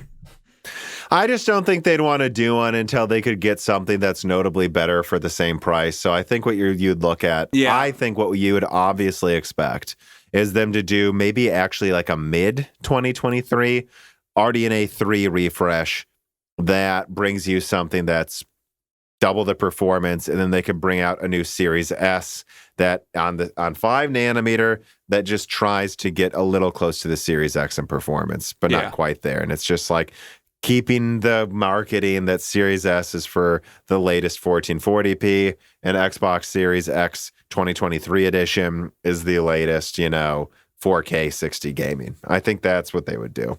Yeah. But not yet. Not until RDNA 3 and Zen 4 or something already. Yeah, but I mean, 2022, will Zen 4, not Zen, Jesus. Will RDNA 3 even be out by then? There's a chance. Not 2020. I mean, not until mid that year, yeah. Probably not till mid. Yeah, I don't know. I don't think they would launch another console with RDNA 2 in it, so. All right, let us then move on. That is the wrap-up. It was as long as several full stories, but there was just so many smaller things to discuss. Tick Dickler writes in, and he asks, fantastic A6000 series review. Thank you, Tick Dickler. It really highlighted to me the value proposition of DG2. As a creator, what would DG2 have to perform at and code-like be priced at for you, Tom, to get and use it as your main? And I said, and I wrote down some notes for it, thank you, for the kind words. Honestly, it would just have to more consistently accelerate things in the top end more in all my apps. Eventually, in a lot of my editing apps, bottlenecks just pop up in some of them that are usually software related if you have something stronger than a 3070. But to answer your question, the Radeon 7 rendered a video in 20 to 30 minutes, depending on the video. I'm saying a typical length. Ampere does it in 8 to 16 minutes. RDNA 2 with the latest updates seems to do it in 15 to 20. It is faster than the Radeon 7 was. And if A6000 could do my videos in under 5 minutes, I'd probably buy it. Although to be honest, I'd probably buy the A5000 for half the price and do it in 6 minutes. But I would do it. I would pay up for it. It just doesn't seem worth it in enough of my apps to justify it. And plenty of my apps, the 3070 is just as fast. So, guys, $5,000's a lot for a graphics card, not worth the money for me. If it was like 1 minute, though, like I could just snap out a video like that, or if I had to render a podcast, which sometimes I do in Gerard, in an emergency, it's like if I could snap out a podcast in, 15 minutes, 10 minutes, instead of right now it takes about 30, which is still way faster than it used to take over an hour to render that burning thing, then I would pay for it, but that's what it would take. And just another plug. Check out my A6000 3080 Ti review, guys. I think it turned out really well. And I did come to the opinion firmly that GA102 was ruined by GDR6X. And that people really overstate the performance of big Ampere. I found the 6800 XT is neck and neck with the 3080 Ti. It's even in 4K, it's ridiculous. Once again, if you look at the benchmarks, they're not that far away, you guys.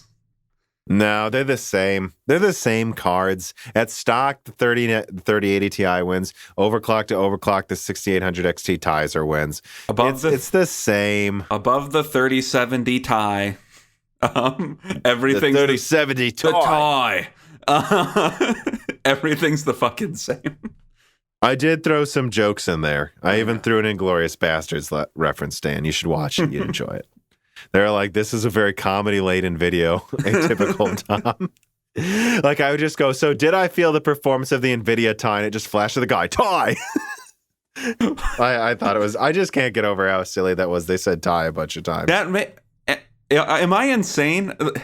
Jensen Wang unveiled the 2080 Ti, and he said Ti, right? Yeah, he said Ti. Okay, yeah. Because I was wondering for a second, has this just been like a mass delusion the entire DIY space has had, where we say Ti when the official name is Ti? Although Ti sounds stupid. Well, I heard the argument it's short for titanium, whatever that really means, though. Like titanium cards, I don't. And so that's why it's more correct to say Ti. But no, it's also more the periodic symbol, isn't that, for titanium? So when you just say Ti, it's not like you just go for like periodic symbols or. I don't know how just say the name. I don't know how you say your your element names. I've never just said it like a word. And yeah, I'm a science boy, so I think I think it's an English thing, though. I think in England they do that more often, and I think that guy may have been English. Yeah, they do. They do weird, stupid stuff with English. F all you English people. We're just kidding, everybody. We know we actually have a large amount of English listeners. I did go to college there for a bit. We appreciate you. QH Freddy writes him, would it be wise for Intel to differentiate between a gaming and a productivity-focused lineup with their Z dedicated cards, just like Nvidia does with GeForce and their once called Quadro lineup? I think they once called Tesla. They obsoleted the Tesla lineup now, because they don't want it to be associated with the cars, I guess. Mm-hmm. Though they still call them Quadro. But I think they will have professional cards. Look, if the gaming card, has 16 gigabytes, I think it makes sense to make a professional 32 gigabyte card if it's really good at encoding. Yeah. I do. I think Intel should do it. Do I think they should overly segment some of the professional stuff? Not really. I think they should probably just have a professional 32 and a professional 16 and maybe a professional 12 from the 128. Wait, the 128? No, that one's using 128, but I believe the 128 EU die, which I know is launching, I think, at the same time or as the big one, to my knowledge. I don't know. I don't think they should overly segment it. I think they should give the gaming cards as many benefits as they possibly can, including full encoding performance. Just give more RAM and more stable drivers to the professional ones. Because Nvidia kind of does that, Dan. They have directly, it seems, limited performance of their gaming cards in some apps arbitrarily. And we've been talking about that with mining performance. With mining, the elephant in the room, how obnoxious that is. So, I would prefer. And they did it with Pascal. They did it with Titan Pascal. They updated Pascal after Vega launched to perform in apps 50% better. So I prefer them not do that with DG2, obviously, but I think there's pretty much always a space for a professional card with more RAM that uses less energy. Right, and again, has rock solid 24/7 tested drivers for that one. Yeah. You know that. So I think that's all Intel should do. I don't think they should do any of the artificial crap Nvidia does. Yeah. They need as many positives as they can for their first launch. Maybe they do that eventually if they take market share, but now I would argue it never made sense for Nvidia to do that either, to be honest. But anyways, Timo writes in, what is the significance of Intel's Ireland fab construction project dated to 2019 through 2023? Tom hinted that 2024 Intel should have nice things coming in the server space. Right now, they even rely on TSMC. So is it crucial for new fabs to get smoothly finished? I see many question marks here. You're European, aren't you? Potential big company risks for Intel. Intel is hard to get an understanding of for me. Their website is mostly big company jargon, lots of departments, many locations, some leakers. Sources even may crosstalk different conflicting things. Not to mention the peculiar communication, marketing, and publicity lately. Kaduri versus their keynotes. Yeah. It resembles Microsoft versus Sony 2013. Specifically the Xbox One with announcement blunders. When MS said DRM, Sony countered, then MS withdrew it out of nowhere. Big companies like Intel can survive with these problems, but it sure is a risk in the long run with their current state. So my big question is then, what communication from Intel can we listen to, and what should we ignore? Yeah, and I will just say this. I put down some notes for this question. Very good question, Timo. My Intel sources, some of them I know. Yeah, without going into too many details, when they say something, it's true, and they only know this when it's 100% finalized. But then other sources that know stuff really early, there's a few of them or more, and they disagree with each other all the time from different parts of the company, how things are going to turn out at Intel. And so my Intel leaks actually require more work, I think, than any other leaks. I think I'm kind of known for them at this point, where I just have to sift through it's different sources each time, but let's say usually there's at least 3 to 5 of them. And it's like, okay, he said this, she said this, that person said that. We're going to put them all together. What's probably true? Line it all up. And then I question each of them to be like, okay, are you actually sure of this? Because are you actually sure of this?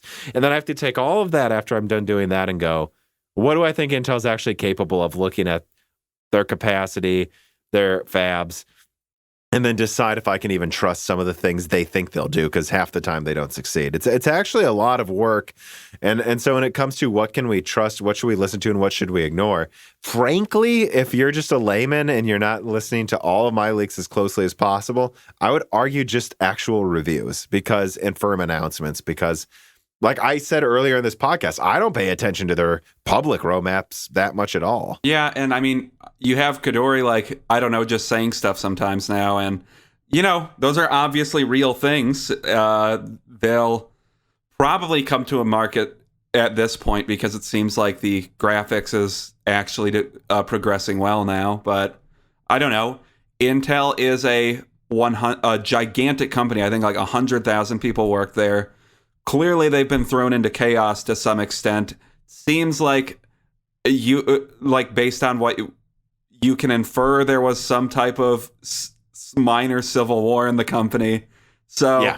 There's a lot of countering information streams coming from Intel right now, unsurprisingly, like what happens when a company of 100,000 people becomes disorganized.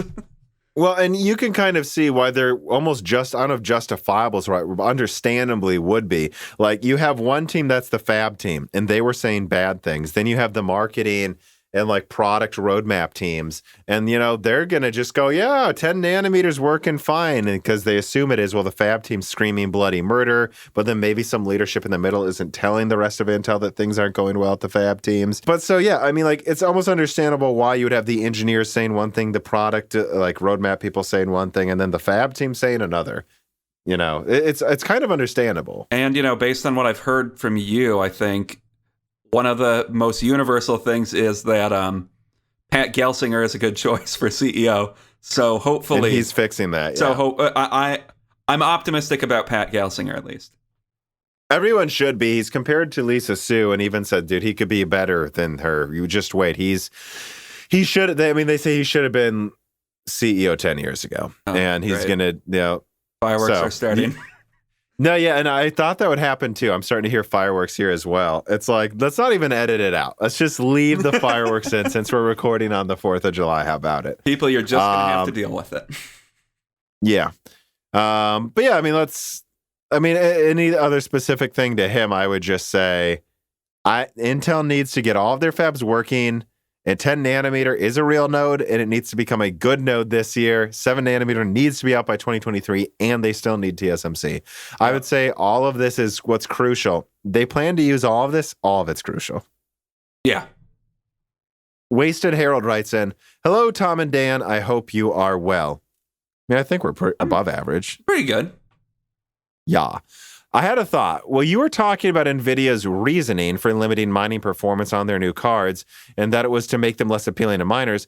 What if their intent was to, instead, help miners by removing some of the competition from the gamers trying to mine themselves? I realize this idea isn't founded on anything other than my own thought experiment, but I found it interesting, at least on the surface. Any thoughts? No, I don't think so. I really know these hash rate cards, limited cards, are really just there first to limit Ethereum mining, because that's what most people do, and then it runs through CUDA with a handshake to a dedicated they can limit future algorithms if they so choose. If Ethereum were to die tomorrow, like some bug happens and the blockchain falls apart, or their move over to proof of stake kills the chain, which is coming, by the way, miners. If that were to happen, I think what you would see is then a lot of miners move over to Monero or something else, and then NVIDIA just nerfs that, and they can in an update. And look, they couldn't firmly nerf it. Surely there would be previous drivers where you could use it to mine Monero, but it would be enough that if you're looking to buy cards to mine with like a year from now, you would think twice about buying the limited ones, and you'd probably pay a little extra for the non-limited ones. You would, and so that's what it's about. That little bit of doubt, so that the resale value isn't as strong as it has been, so they can make you buy their new stuff and not flood the market in the past. That's really what it is. Yeah. All right, let us move on. Another question here from Tick Tickler. Hey, guys, have you seen the latest Game Pass numbers? 23 million as of April. Gaming as a whole is growing, granted, but still, that's a lot of money. If they reach the target 30 million by Halo Infinite's launch, gain exclusivity with EA, that's not happening. Or buy up literally every third-party dev left, that's not happening. Do you think Sony's existing dev stable and so far superior, but now you're saying superior execution, well, Sony's not perfect, I don't know, will be enough to weather the storm? Or do we have to wait for the Apple console to have a viable long-term competitor? I'm usually a pony for Sony, but if Phil Spencer swings a new Vegas 2, I'm changing my middle name to Game Pass. Cheers. There's a few things you brought up. Number one, it is growing. I remember when PS Now was the most popular streaming service and PS Plus was envied. It still is envied in some ways. Like, I'd still say PS Plus gives you better games than Gold. But there's no way around it. Game Pass is big now. Personally, I think for long-term stability and profitability, Microsoft needs to get Game Pass to about 50 million subscribers at $20 a month, which is a tall order, but there's no way around it. It is growing rapidly, right? They need to eliminate that $1 bullshit, though, because they're clearly just letting it slide for now. They will crack down on that soon. Yeah, I'm not sure how much money they're actively spending to keep Game Pass up and running, but we've talked about it though. It's several AAA game developments. It's more than several. It's like 10. They could make 10 exclusives and just sell you them probably instead of pay for Game Pass. But that is probably $3 billion in revenue at this point. So that's a lot of money. I don't know if it's enough to upkeep their 30 studios as well as make all of the indie and other acquisitions they have to make to get the games on Game Pass, but I really want to see a spreadsheet now.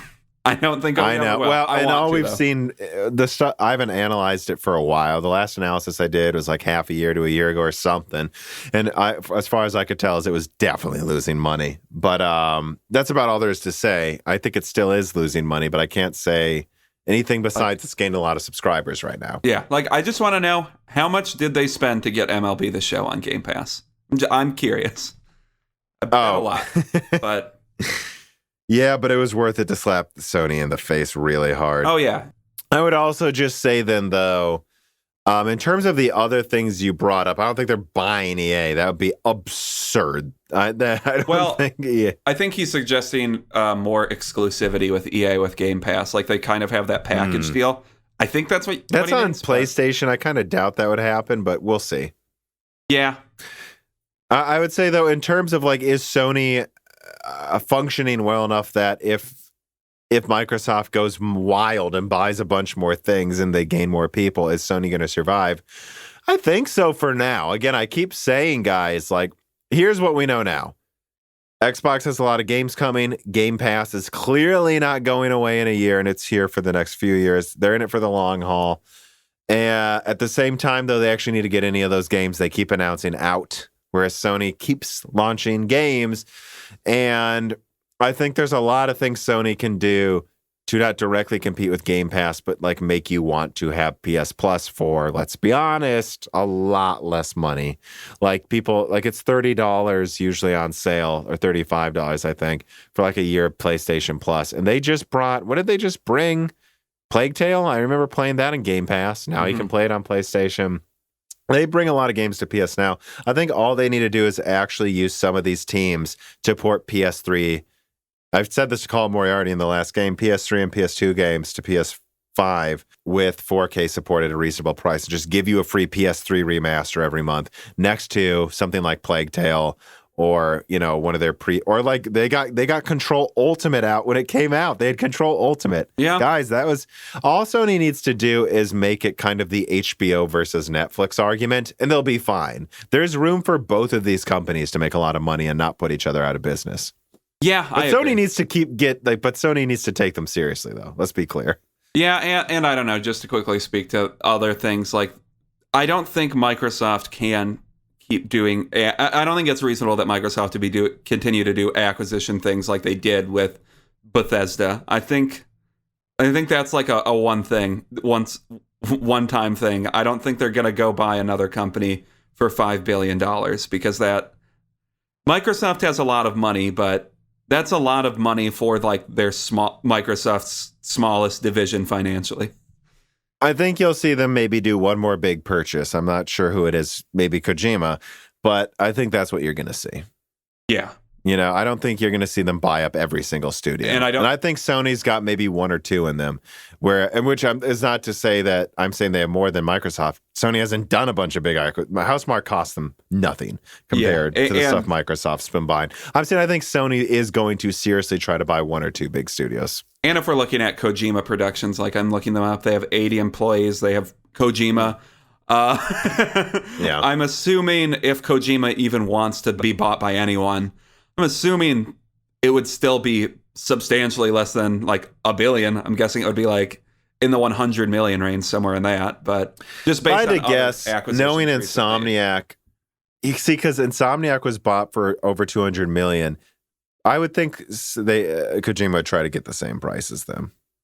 Yeah, maybe. I'm just which isn't necessarily fair, but. Hey, it's a seller's market right now for game studios because of this competition. So, yeah. Connor writes in, hey, Tom, you go on a lot about playing MAG. I do. It was one of my favorite online shooters. But have you tried playing Squad or Hell Let Loose? Squad is a milsim that has 100-player matches. Squads are a max of 9 players and are led by squad leaders. Squad leaders communicate with each other and the commander to coordinate the team.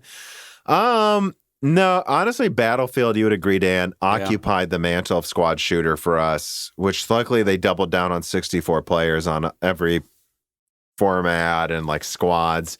Although they've certainly done squad commands. They work, though. I think, playing Battlefield 1, Battlefield 5, when a squad leader sets an objective, I'd say most of the squad usually follows it. Or even if it's a squad of randos, at least one out of the 4 will follow me and you. Or something like people follow orders, generally speaking. I don't find it that it's not as well followed as MAG was, where it was like, wow, did everyone follow? But I think that was the SOCOM community, so of course they all work together. They have the lineage there. But I mean, no, Battlefield's pretty much occupied that. And honestly, one of the reasons I liked MAG was that it wasn't a milsim, but it had the And again, especially for the year it came out, like over a decade ago, it had over a decade, or was it a decade? Well over a decade ago now. I think it was like 2010 or something. Let me see. I think it would have been like 2008 or 2009 at this point. Maybe 2009. I don't know. No, 2010. I guess it's only 11 years. Oh, I was right. Suck it, Dan. Oh, fuck. Yeah. Yeah, I got you, man. But no, I think the reason we liked MAG is for 2010, it had heavy weapons and class customization, more than like a lot of like Call of Duty and Battlefield games even. Like really like like a few attachments on your gun. Yeah, for the time, definitely. For the time, it was up there, and like different abilities and like honestly, yeah, like really customizable squads and player types. It was really cool. And it wasn't a milsim. I liked that customizable, not milsim, not like Halo or like Resistance where they have a ton of health, especially like Halo, I should say, like Halo or Gears, but like so semi-realistic, but not even as realistic as like Battlefield. I liked that more so than I like the milsim. I think especially for squad gameplay on a massive battlefield, I think it condones more teamwork if you have more health, because you're less likely to just all be getting sniped in one hit quickly. And I mean, I can't speak to that game specifically, but I don't know. Milsims, obviously, it allows some zerging though, like we saw also in Battlefield, where people just bonsai charge if you have too much health. But like milsims, I don't know. They just have bizarre control schemes sometimes. It's like I don't know who thought of this. Like I remember trying to play Arma 2 once, and I played for 5 minutes, and I was like, oh, I'm never touching this because this has the dumbest control scheme I've ever seen in a game. You just made a lot of Arma 2 players mad. To which he'd probably be like, good. If you like it, that's fine. But I'm just saying. Yeah. Yeah, I never got into it. I thought it was cool to mess around with. I never got into it. But we don't know playing, like, what is it, Squad. I don't know about that one, though. So for all we know, it has great controls. I would assume they are good by now, too. Yeah. Anyways. You have a scared dog? Reese, hey, don't go where all the wires are. Sit down. There's a bunch of fireworks going off, and Reese just came upstairs and is now sitting next to me under the desk. Yeah, it's okay, Reese dog. It's okay. Sit down. Lay down. Just take a chill pill. She was good earlier today on the walk. Oh, she was real scared. No. All right. Well, it is 4th of July. That's what happens, Reese. Once a year, you get real scared of fireworks. AC666 writes in again. He says, Tom, I have to disagree with you about the 64-player battles in Battlefield, although I've never played Battlefield. Okay, whoa. We're going to have to back up here. I don't want counterpoints when you haven't played the game. I played Battlefront 1 and 2. Dude, Battlefront 1 and 2 is way more chaotic. And it's not because of player count. It's because it just has a bigger noob base. Yeah. Honestly. I'm going to have to, no offense, AC. I appreciate you writing in, but when the second you say you haven't played it and you compared it to Battlefront is different. You know, so I would just say that, and we already covered this, people generally follow orders in Battlefield games I play. Yeah. You know, I mean, I will say I do much better than they did in Battlefield 3. I do agree. I'm worried about the increased player count to 128. I'm worried that will be a bit too much. We'll see, though. But we just have to assume the maps are bigger and they will just have, I think they're going to have bigger squads too. I don't see why it won't work. Yeah. Honestly. Because once you get above like 32 players, and even then it usually needs to have squads. Like I think Killzone 2 had squads, even though it really wasn't meant to be a squad-based game. Once you hit 32 players, you kind of need squads. Once you get above 32 players, you either have squad commands or it's chaotic. Mm-hmm. Like that's a lot no matter what. So we disagree, AC. We're just going to leave it at that. You need to go play it then if you want to. Ivan K writes in, hi, when do you think we will see major AI breakthroughs that are depicted in modern literature? Your channels inspire me to go and study tech, and I'm thinking if AI will be much more important in the foreseeable future, and if we will be able to get a robot for housework, for example, for a reasonable amount of money in approximately 10 years. To which I wrote, you already have robots for housework, Ivan K.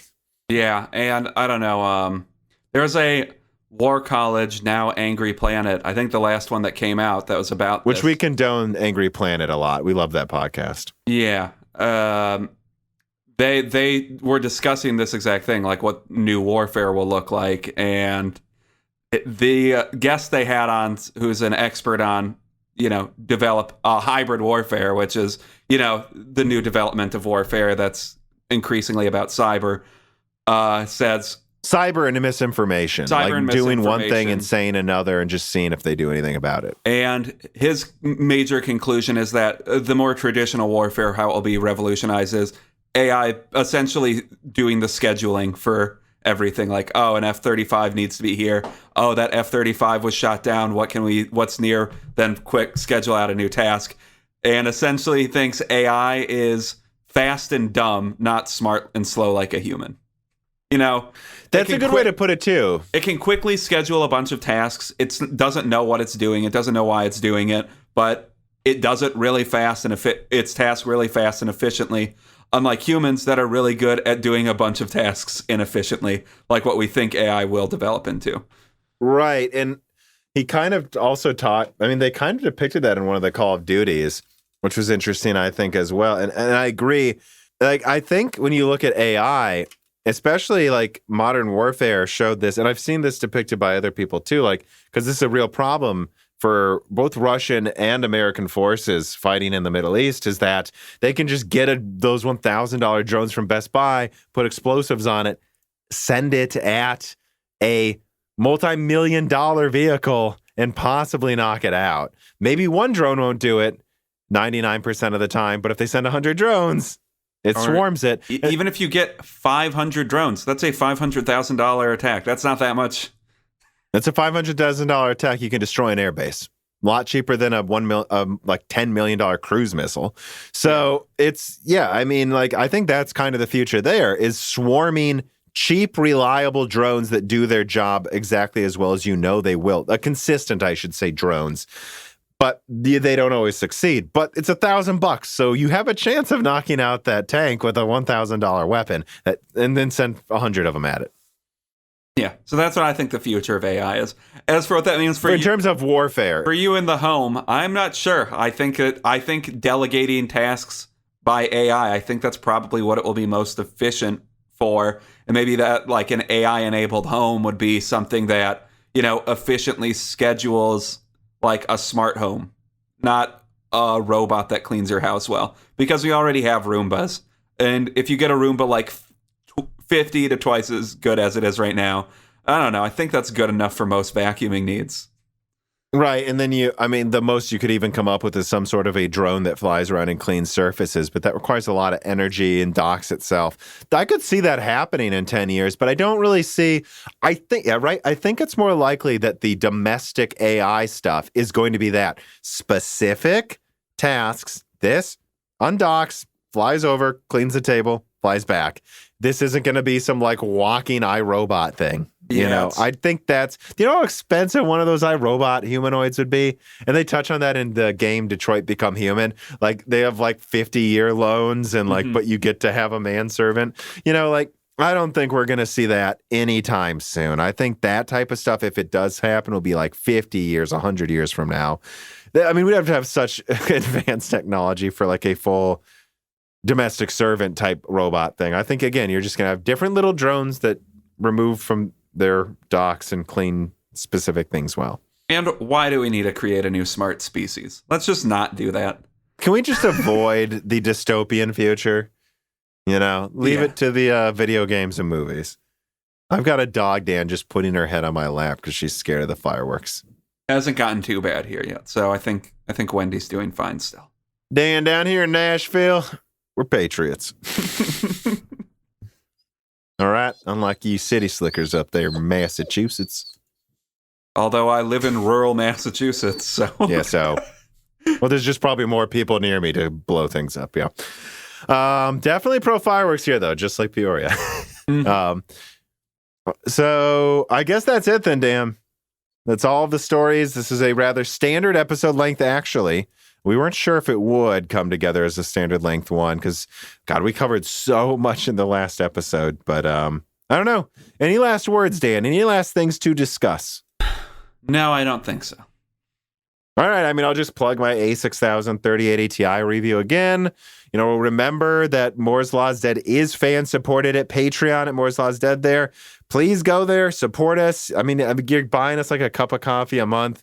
We're trying to get to the next goal so we can afford upgrading quality for Broken Silicon and just more and our videos. Again, you'll get exclusive podcasts like Die Shrink. We got one coming out with SteamOS, a Google Glass episode, a handheld gaming episode coming up. We just had the recent mailback episode come out. So all of that's there, including early ad-free things and the ability to ask guest questions. And tell your friends about us, and you know what? Have a good 4th of July, everybody. Or I hope you did. I hope you did have a good 4th of July and you're having a great summer. We will not be sending this episode back in time so you can listen to it before the 4th of July. So I hope you had a good one. Get a time machine, go back, listen to it before. Make your prior self feel better. Yeah. All right. Goodbye, everybody. Bye.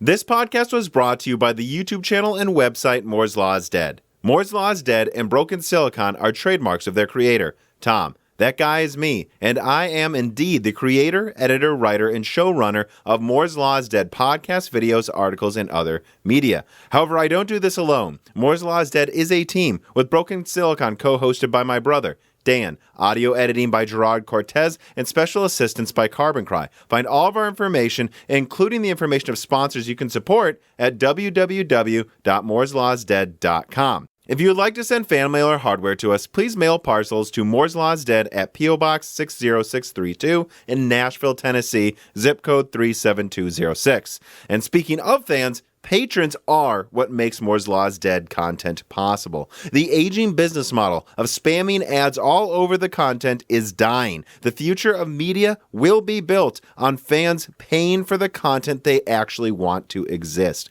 And so if you have the extra money, but only if you do, please consider supporting us. For just $2 a month, you get access to the exclusive podcast Die Shrink, voting on subjects of future podcast episodes, the ability to have your questions read aloud on Broken Silicon, Die Shrink, and Loose Ends, and of course, access to the Moore's Law is Dead Discord full of like-minded people who would love to meet you and talk to you about computer hardware. I am one of them. Additionally, higher tiers get access to ad-free episodes of Broken Silicon, the entire back catalog of Flyover States podcasts and other projects Moore's Law is Dead has done, and thanks in the credits of videos and other perks as well. And hey, if you can't afford to support us, please do share Moore's Law is Dead videos and podcasts with friends and family on social media, Reddit, and forums. And give Broken Silicon a 5-star review on Apple Podcast or your preferred podcast app. All of this really does help so much. And if you'd like to advertise on the podcast, hire Tom for consulting, or are a person of interest who would like to be a guest, please reach out to the email address mlhbdead@gmail.com. But as I said, this podcast would not be possible without its patrons supporting it, and so now it is time to give a personal thanks to the greatest of the fans. The following supporters are at the 10 gigahertz or higher producer levels: Brad Medlin, Telos UK, Benny Berlin, Justin Yant, Thomas Rupp, I Love You, Lynn and Jim, Ivan K, Tom Bailey, Muhammad Al-Kawari, Frederick Lau, James Krasa, Justin Parrish, Zachary Martin, Terrence Heron, Drita Fold, Phil S, Courtney Elliott, The Ninth Dude, Greg Renegard, Josh Law, JBG, Travis Gooding, Mechanical Philosopher, Lebo King Kilo, Fatboy Dieseroof, Daniel Hyde, A Guy in PA81, Nathan Mose, Cole Addict, Matt Salem, Aaron Close, Juan Garcia, Sean Vollmer, My Name is Nobody, Judson N, Elethros, Jensen Wang, Hey There's a Kitty, Greg T. Wanchik, Ivan 214, John Jameson, Benjamin Cannon, Matthew Lane, Mark Raidmaker, Jan Rauner, Chris Licata, Michael McGee, Ali Robertson, Eric Jackson, Jonathan, Patrick Groh, Evan Dingle, Dominique Cox, Stefan, Original Ross, Tick Dickler, Joaquin Hagan, Total Silo, Sol Connor, Michael Costa, Andrew S. Blake, Aaron Keith, Gregory S. Acker, Endless Loggins, Tom Sanfilippo, Justice Brendan, Zoot Suit Taylor, Trevor Powers, Stu Elenia Nanyan, Daniel Nishbal, Franco Frederic, Dan Galanowski, Alex Carastillo, Dark Rain 2049, Leighton Perry, Joseph Karaman, Carlos Valles, Carnival Bear, Donovan Russell, Zebra Z Birds, Licky, Martin Borshegi, David Cowden, Ricky Tan, Hulam, Patrick J.S., Justin Staples, Freddie Canoas Jr., Stephen Coates, Kiwi Phil, Dehuhu, Sarah Light, Anthony Gareffa, Matthew Griffin, Eddie Del Castillo, Joseph Loria, Luis Correa, Deke, Cheesy Ramen, Raul Ebeneni, Tim Robbins, Jake Dude 23, Brian Riggleman, Justin Gower, Caillou Markelli, Dave McCoy, Valco Malev, Gabe Langner, Rodney, Morton Svensson, Michael Deaton, Thomas Summers, Maurice Courtois, Wesley Sager, Scott Ref Schneider, Mai Sharona, Y Truey, Roman William W. Draper, Air Rats, Wakir Khan, Andrew Shang, Stefan Hart, Christopher A. Butler, Greg, Peter Moore, SS, Justin Thomas, Sam Miller, Sammy Malas, Kevin Chen, Shakir, Nick Rakin, Holden Mobley, Matthew Lazier, R. Pete Sharma, Meat and Pork, Jimmy NG, Mads Beachhorn, Benjamin Oshley, Z Jits, Shield TV Couteau, Dame P, John Wisink, Sam Venzel, Mark Mitchell, Brucha, Jeremy So, James Anderson, Jesse Jauskawiak, Ian Clifford, Tyler Lindley, MJB1, and of course, thank you to Sahara for the music.